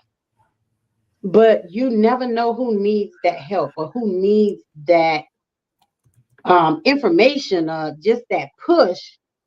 Because as we talk about it more, as we talk about it, and that's again what made me want to do the mental health retreats. The more we talk about it, the more we do stuff about it, the more people are apt to say, well, damn, I need to go because I'm dealing with this or I'm dealing with that. Maybe I can get help with this, or maybe I can get help with that. So we have to talk about, and that was one of the ways that they say for support of people who are going through mental illness, or people who don't even know they have a mental illness, but they're signs, is to talk about it. The more we talk about it, the more we do about it, the more we, get involved with mental health. Like I said, this was the last arena of medicine that I thought I would get into, is mental health. But I am seeing that more and more people, oh my God, y'all, more and more people need it.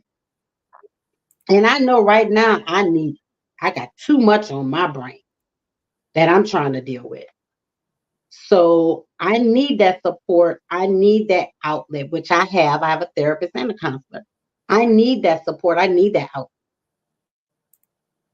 But we have to know, we have to focus. We have to pay attention to our friends. We have to pay attention to our family. We have to pay attention to our kids. Our kids are letting us know that they need help. Mm-hmm. They are letting us know that they need help. We have to pay attention. And especially for the kids. If you know your child out there setting fires, breaking windows, and kicking dogs and stuff, it's time to do something. Something ain't right. Something ain't right. I don't know, little Johnny might be on a little something. You might have to get him checked. Something ain't right. You can't let that kind of stuff slide, even if it was just one time. One time, something's wrong. Something's wrong. No child should be wanting to kick a dog and hurt an innocent animal. You know something wrong.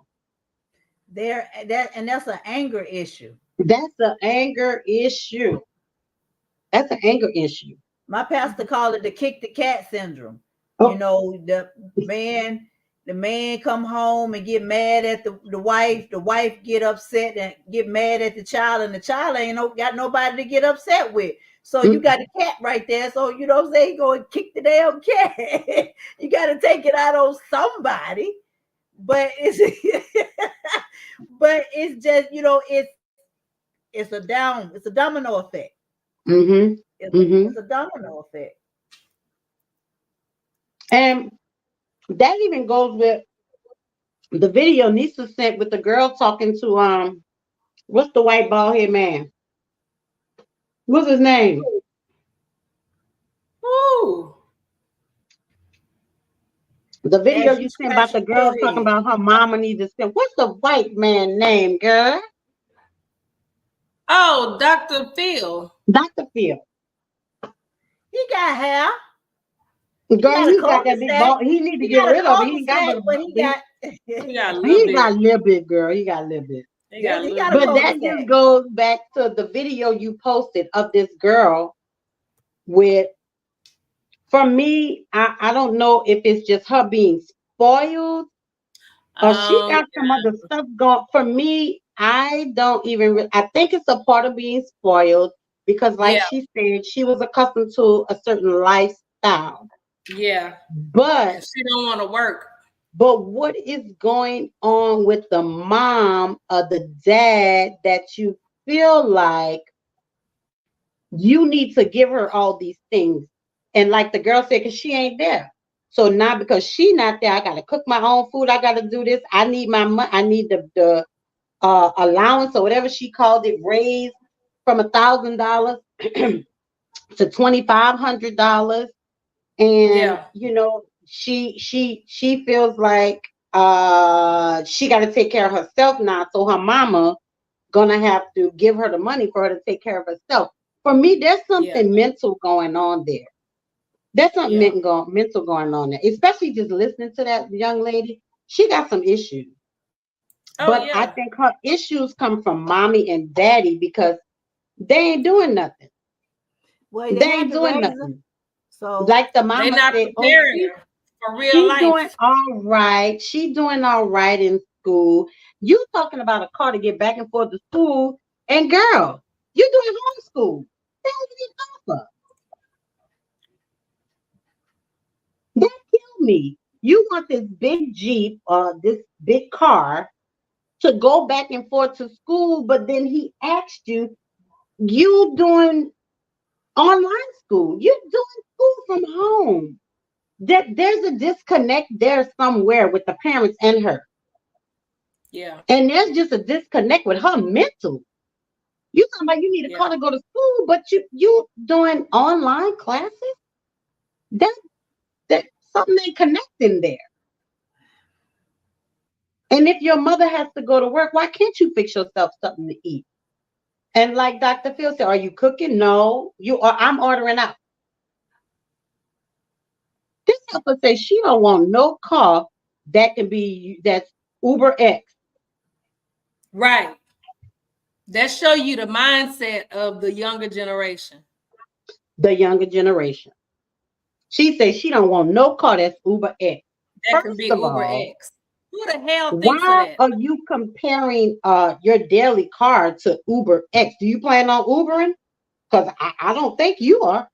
But all cars can be Uber X, right? Can't they? Not all cars. I mean, like if you got a Suburban or something like that, it's called Uber. What is the next one up? Uber XL That or would be Uber XL. Uber Yeah. XL. You know, so and then Yeah. they got the one above that, like really But really nice car. again, how does she know to even put that together? That's her Well, mindset. because That's she's what she ordering did. food all the time. So Oh, she's obviously okay. on Uber. She's Okay. obviously on the Uber app ordering food. Okay. But for me, just looking You at don't, that whatever the video and cars that's looking at bringing you that, your food, you don't want. You don't want the cars that's bringing you your food. no, it's not Well, about she don't that. want the car. Yeah. She don't want, basically, she don't want a low class car that can be considered for Uber. She That's what wants I'm a saying. car That's what I'm saying. that ain't nobody driving nobody around in their car. So Uh-huh. she Well, no, wants a she more expensive car. But right. She would want a now get car. this though. She Her would want a mama car was that getting her a qualifies for Mercedes black. C-Class. That's still she's talking about. She don't want a car that will qualify for Uber X. She wants Mhm. something that would probably be Uber Black or Mhm. you know what I'm saying, something higher. Mhm. But she didn't want Mhm. nothing that would be considered Uber X because, like you said, So, those are the low class but the cars. fact that she's using the term Uber to distinguish the type of vehicle that she wants means Right. that there's a Mindset. problem. There's a problem. That's her mindset. And then her mom was buying her a Mercedes-Benz C-Class. And she said she don't want that. She didn't want that. She don't want that. She don't want that car. Okay. So Yeah. for me, it's a wouldn't disconnect get in no that car. family dynamic. It's a If I disconnect don't in that have a family dynamic Mercedes somewhere. C-Class, she's not gonna have no class Right. because she That bitch will be walking. You hear me? No car. She'll be walking no for a car. long time. or Exactly. Ubering. That's just like the video of the man that brought his daughter a Mercedes-Benz BMW SUV, and she didn't want it because she wanted a Tesla. What? I got a test for you. And We're she gonna test it. literally, I don't want it. No, I don't want that. You can take it back. What?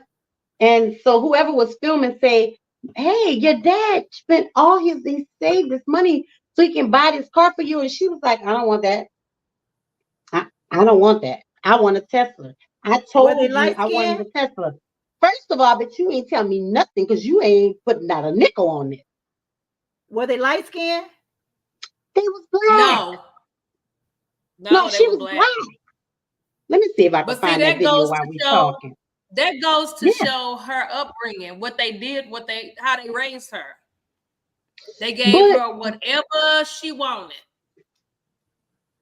you really think it was that? I really feel like it was her rich friends, and she wanted to try to be like her rich friend. No, I That's think what had to have I a think. taste of that lifestyle. if he bought her a Mercedes, she still had to have a taste of that lifestyle.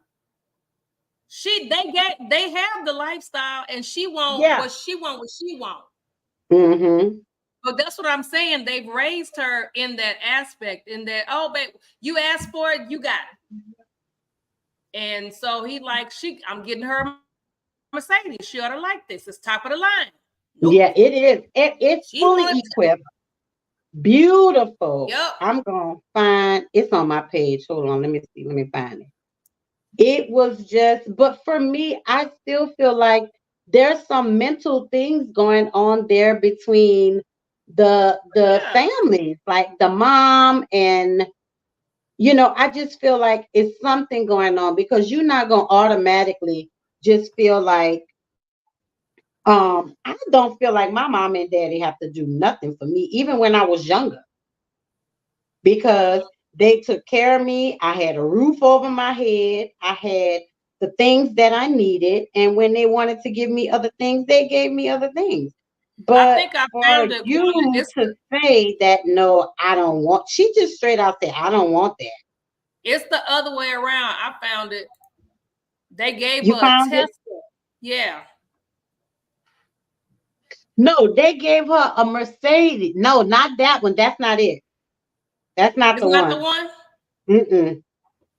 Nope, Well, that's it's not it. sad that this one even exists. Hold on, I'm gonna find it. No, they gave her a Mercedes and she wanted. Oh, here it is right here. Oh, he brought a BMW. Hold on. This is it right here. Uh-oh. Wait a minute. Hold on. Oh, we talked about it on the show. Why it went to? I just want the video. Here it is.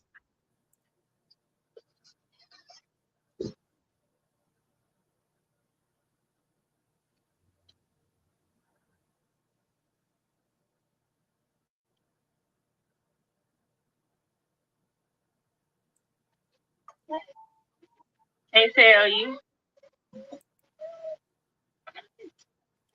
Of your eyes. You could tell by the look on her face. What's up? BMW. What? No, this is a surprise. BMW. This is a surprise. This yours. This yours paid for. And it's paid for.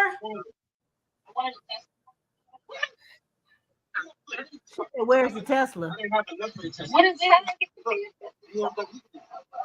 I don't know.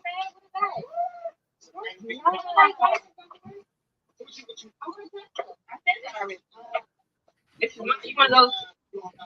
You want to whole year. Right. I mean, yeah, you know, them real expensive. Take a look at the car. I mean, he paid for it.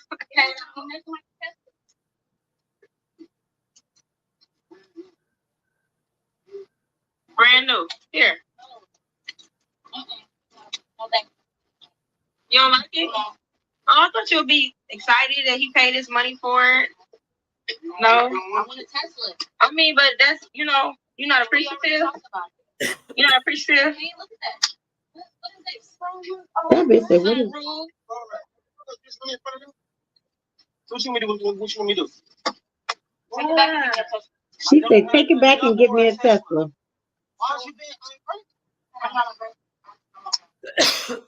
So how you gonna? I'm not gonna be. I mean, it's better than nothing, right? Like, I mean, he spent. He's, you know, he saved up. He saved up for this. You ain't gotta. You know how much I saved up for? Yeah, saved up. He, you know. You want it? It gets you to where you gotta go versus you not having nothing for something. Y'all still really trying to explain that shit and break that down for her? Yes. Like, just take a look at it. Look at it. You know, look at it inside. Like. And then she cursing. It came, you know, it ripped off, but you know, it's take a look at the amenities.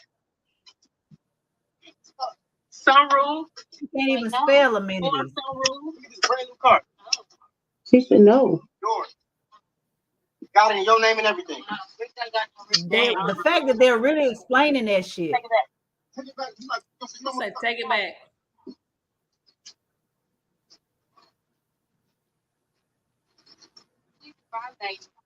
A BMW? All the girls want BMW. Everybody knows BMW, Mercedes Benz.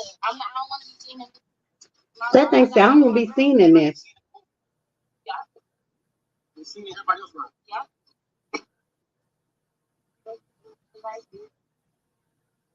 I mean, at least you know your daughter ain't gotta get on the bus, ain't gotta get dropped to Ubers no more.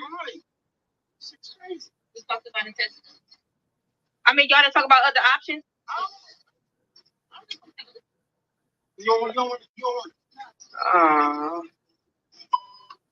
Let me tell you something. That bitch would be walking forever. But again, there comes from me, there comes the mental stuff. She got some mental shit going on that she needs to deal with. Yeah.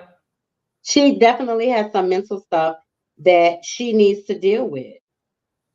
You know, Society, you are ungrateful. peer pressure. Yeah, it's society, peer pressure. I don't even really think with that right there, I don't even think it's more so. I mean, it could have something to do with the parents, yes, of course, but at a certain point, Mhm.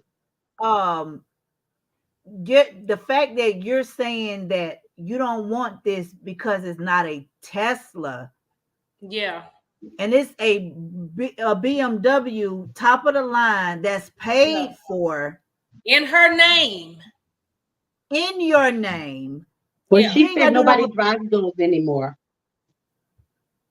and you won't either. Yeah. And you won't either.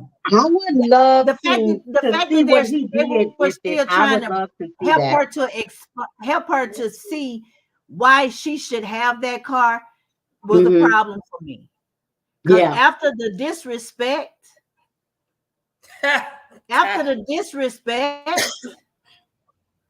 I would have politely got back in the car. Mm-hmm. And took it and gave it to somebody. I would have returned. Well, I mean, I don't know, because I mean, he paid cash Well, for it. if So he just drove off the lot that day, he could have taken it back. Take it back. Yeah. He could have taken it I back. would have So taken it for back, me, the first gotten time my she said I money, didn't want it, I would have been in that and bad boy bought that taking it back. heifer a freaking bicycle No, I wouldn't have or a bought damn her a skateboard. motherfucking thing. Nothing. She Well, getting I nothing. mean, no, I wouldn't Tom have bought and her nothing either, Jerry. but I'm just Tom saying and she could Jerry. have got a bicycle or a skateboard because No, she wouldn't have got. She could have and got it, Jerry. but the I wouldn't have Flintstones. bought it. She could She have could been have the got it. Flintstones. She Tom could have got and a Jerry. bicycle. She could have got a skateboard, but I wouldn't have bought it. No, And nothing. I think this goes back to the mental health shoes. that we were talking about, She can walk. because again, I've mentioned this to you guys before, like last year sometime when we were talking about mental health, that Mhm. I have a cousin that feels like she wants to give her kids everything that she did not have. She cleans their room. She folds their clothes. I'm not cleaning your room. I'm not doing that. She cleans their bathrooms. And she asks them to do something. And you know what and she just don't worry about it. She don't say nothing. But I can't tell anybody how to raise their kids. It couldn't have been mine. Well, it never was mine, because they know one thing. I would knock your head off. I brought you in this world. I take you out. One thing I will not allow is disrespect. Right. I'm not So cleaning up they, after you. I'm not doing none of that. Go clean. And she'll tell them 4 or 5 times, go clean their room. They never do it. They never move. Now this was years ago. She still kind of do it. She only have two at home now. Well, one at home now. The one has gone to college. The other 2 are grown and on their own. And she has one left that's graduating high school this year. But she still got the nigga. You 16. I'm definitely not coming clean your room now. But she still do it. And then on top of that, Hey, Francis she has Renee. lupus. Oh no. And she's got lupus. She's always in pain. And she will go in there and clean up behind them kids. And see, they don't like when Auntie Quana come around. Because I'll be like, if you don't get your ass up, she told you to move, you better move. They don't like when Auntie Quana come. They like seeing me, but They they don't kind like of stay seeing out you. of my way. Because Yeah. they know I don't care what you do when I'm not here, but you're gonna get your ass up and go do what she told you to do. And they'll go do it. Critical Right. You know. tea. But Right, Auntie right. Quana not around all the time. But just What it do? we have to, people, anybody that's just tuning in tonight, we were just giving the basics of mental health and what is Yeah. mental health, the different causes of mental health, mental illness and mental health, and what was the number one cause of mental illness and the most dangerous mental illness. So we talked about all of that. So the number one mental illness is depression, and it's mostly found in women. It's 300 million people in the world that suffer with depression. The worst mental illness is schizophrenia. Yeah. You don't want to be around nobody that have that, because they can get a little crazy. But we also talked about noticing the signs in your friends, noticing the signs in your family, noticing different changes, mood swings. Notice, if they used to be so talkative and now they ain't talking. Notice all the things that are happening around you with your friends, and your family, and mainly number one with your kids. You have to pay attention to your kids. You have to. Let me tell you something. I'll talk more about this next week with the therapist that's going to be on. But my son was going through this bullying thing and this and that and this and that, and my son started cutting himself. But yeah, he's got cuts. He started cutting because of the bullying. Yeah. But me being a parent, I know, nigga, it's 90 degrees outside. Why the hell is you got on a long sleeve and a hoodie? Take that shit up. What's going on with you? And that's how we found out about the cutting. Because I was like, you gonna go take that? It's 90 degrees, boy. What? Yeah. And you weren't wearing them before. You was doing this and doing that, but that's when he first started. You gotta pay attention. You gotta pay attention. And then he would chew things. He would chew things up. Like he would take a pin top and he'd chew that thing till I don't even know what it looked like. But you have to notice the signs within your kids. Yeah, and that's a nervous problem. That's a nervous thing too. Yeah. Nerves. That's that mania. Which could be triggered. Huh? That's mania. That's a section of bipolar. It's mania. They have manic episodes. They can't sleep. They get nervous. It's called mania. It's a manic episode. So that's what that's called. And I learned a lot about that when, because my son was going through it.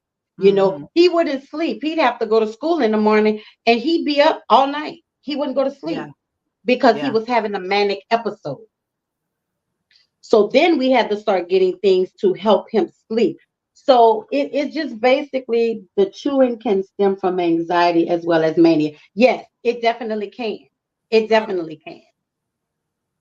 And that, he went from the chewing to the cutting, but I noticed all of that. I'm finding pin tops and things that just chewed up, and he just like, boy, what is you doing? Why are you, and then the cutting. And then we found out all of this was stemming from the bullying.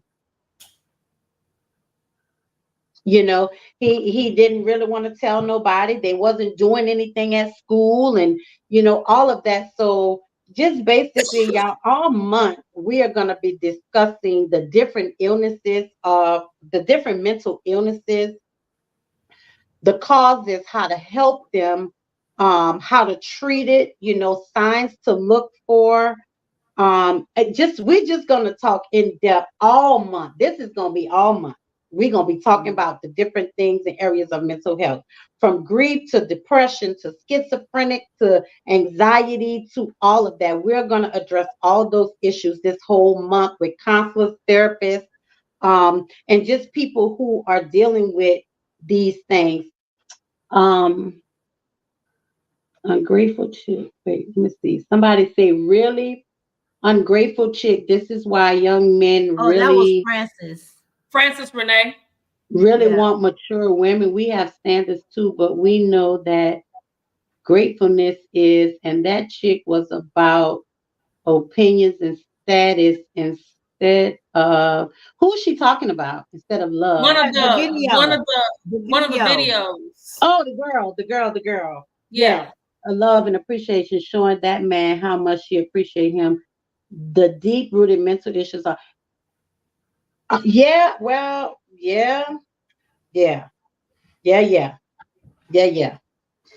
don't really know about insecurities.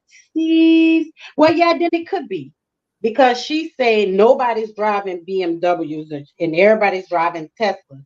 So, I mean, we really couldn't see the neighborhood they were in. So we really couldn't see, like, I don't know, maybe everybody. I still don't think everybody was driving a Tesla, though. I don't Everybody ain't driving Teslas. They're not. But Tesla right now is one of the top of the line cars. So I'm thinking, and That's you're too right, much. Tesla take Francis, too it much. probably is insecurity because now she wants to have the better car than everybody else. Well, you know what she probably did? She probably then went and bragged to her friend, girl, I'm getting a Tesla. Yeah, we gonna be riding. No, you got a BMW. It's top of the line. What the fuck? What you want? Yeah. And Critical say it's dark. It's the dark side of socialism. Yes, it is. It really is. Yeah, but I dealt with that with my son, and that's one of the things we're gonna talk about too. Throughout this month with the therapists and the counselors and doctors. I actually have a doctor that's gonna be on next week, a mental health psychiatrist. Who's gonna be on next week. So we're gonna dig real deep into some mental health things. And again, throughout the month, we're gonna address the things like grief and depression and anxiety, schizophrenia, and mania, and personality disorders. Like we're gonna address all of that throughout the month of May. Because a lot of you don't know, or if you didn't know, May is Mental Health Awareness Month. So that's why I chose this. And also because I do a mental health retreat. So to try to help women address some of these issues, since they say women have the most depression, women are diagnosed more with depression than men. So we're gonna talk about all that. Nisa, can you do first, y'all make sure y'all tune in next Thursday. Please follow us on Facebook at The Ladies Den. Follow us on Instagram at The Ladies Den 2023 and subscribe to our YouTube channel, The Ladies Den Podcast. But before we get out of here, we first want to talk about my girl Kiki. Absolutely. We just talked about that. Like, hold on, Kiki. Let me answer Critical real quick. We just talked about why this thing acting funny. We just talked about the ways to support mental health. And they said a way to support mental health is you talk about mental health. You set aside time with no distraction. You let them share as much or as little as they want to share. Right. And you don't try to diagnose or second guess their feelings. Let them speak their feelings and you go with it. You don't try to diagnose them, say they're crazy, or you don't second guess why they're feeling a certain way. And they say keep the questions open-ended and talk about self-care and listen carefully to what they tell you, because what they tell you is gonna be your keys to what's really going on with them. Right. So we have to support in those ways. And basically, like Kiki said, it's just listening, man. It's just really listening to somebody, not judging them, not saying anything. Let them talk as much as they want to talk and just listen. Because a lot of times that's all they need. That's really all they need is and like somebody you said, they'll tell listen. you got they'll throw little nuggets, little keywords in there to let you know. Like you said, everybody's not gonna, you're not gonna know everything. But if a person is really, really trying to get help, they're gonna toss a little nugget in there to see if you're gonna pick up on it. You know what I'm saying? So that's what we have to be really paying attention.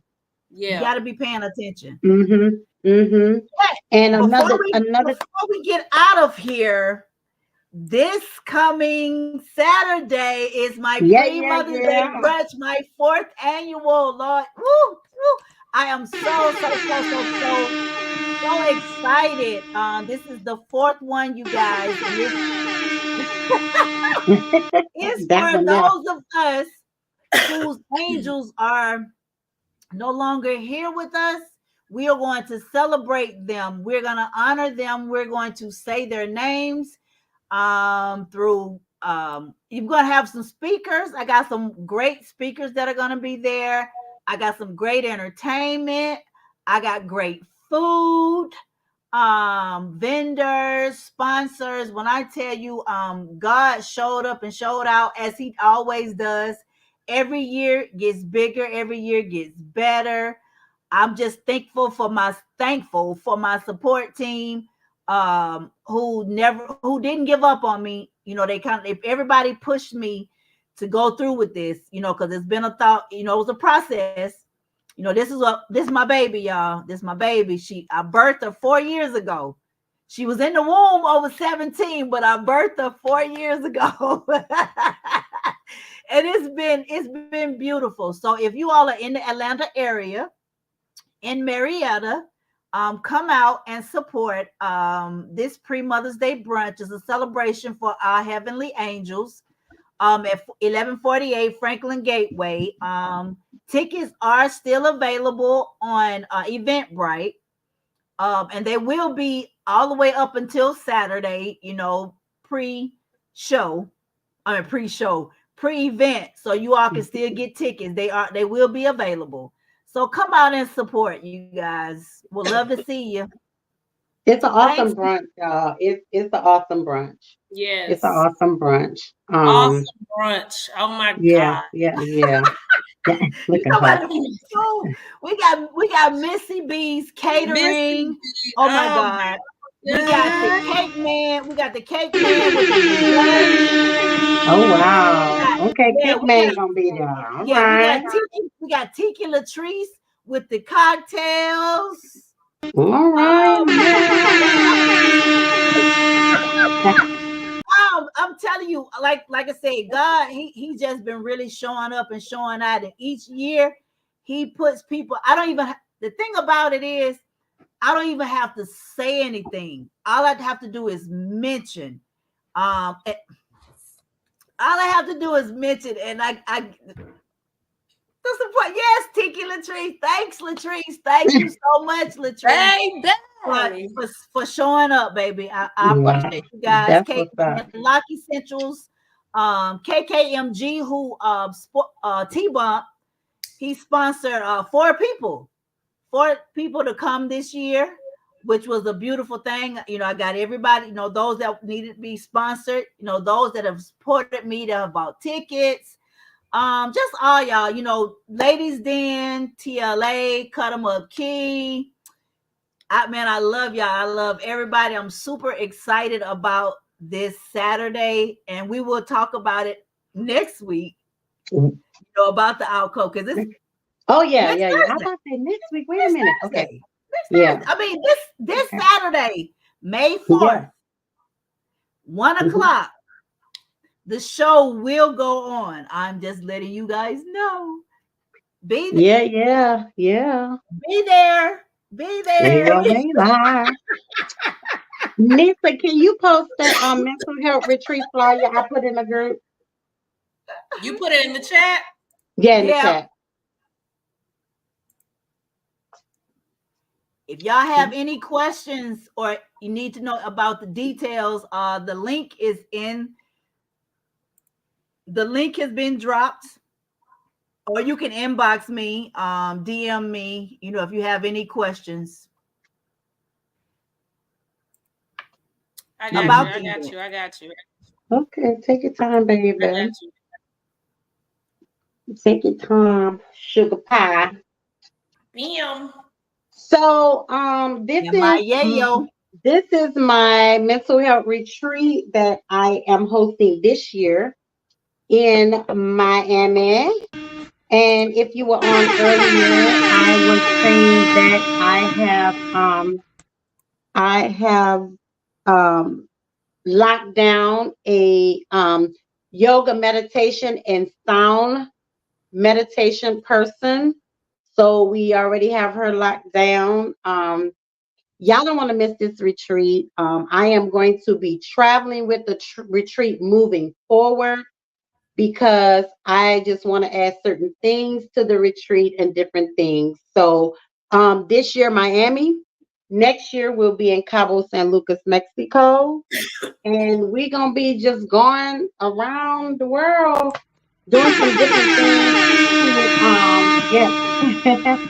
to heighten our mental health. But again, because a few of the ladies that are going are within this circle, and we've recently had some losses. So this retreat, we are going to be dealing with grief and self-care during your grieving time.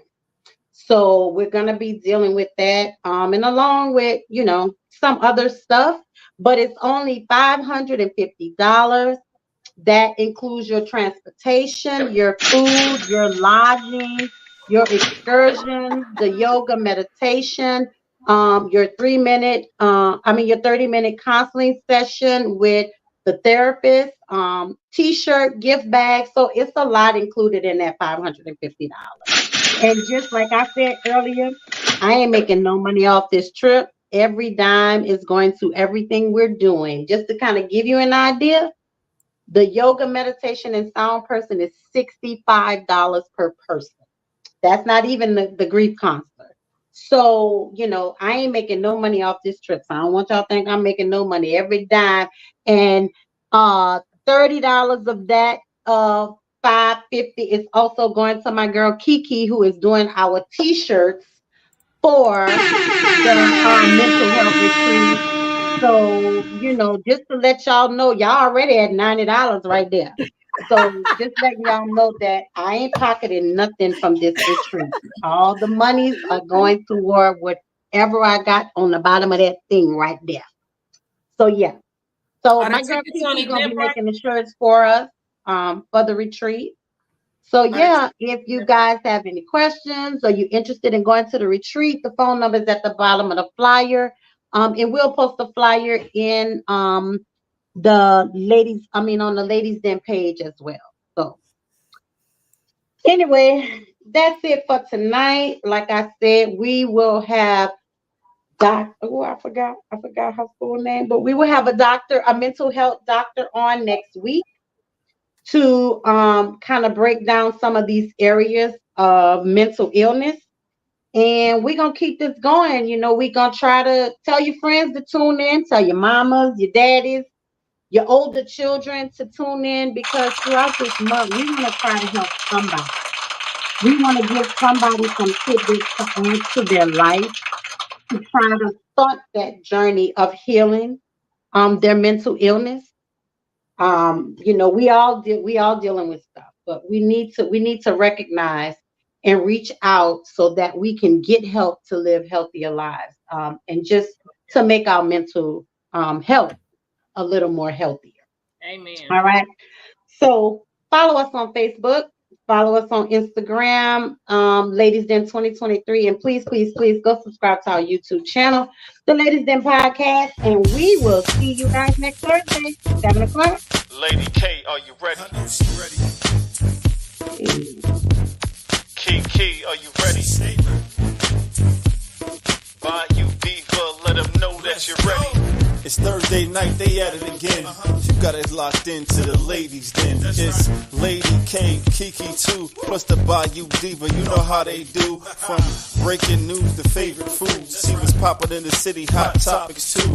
Advice for your issues if you need to grab a tissue. Just wait till a break, they may say something that'll fit you. Amazing guests live on set. You can laugh to your heart's content.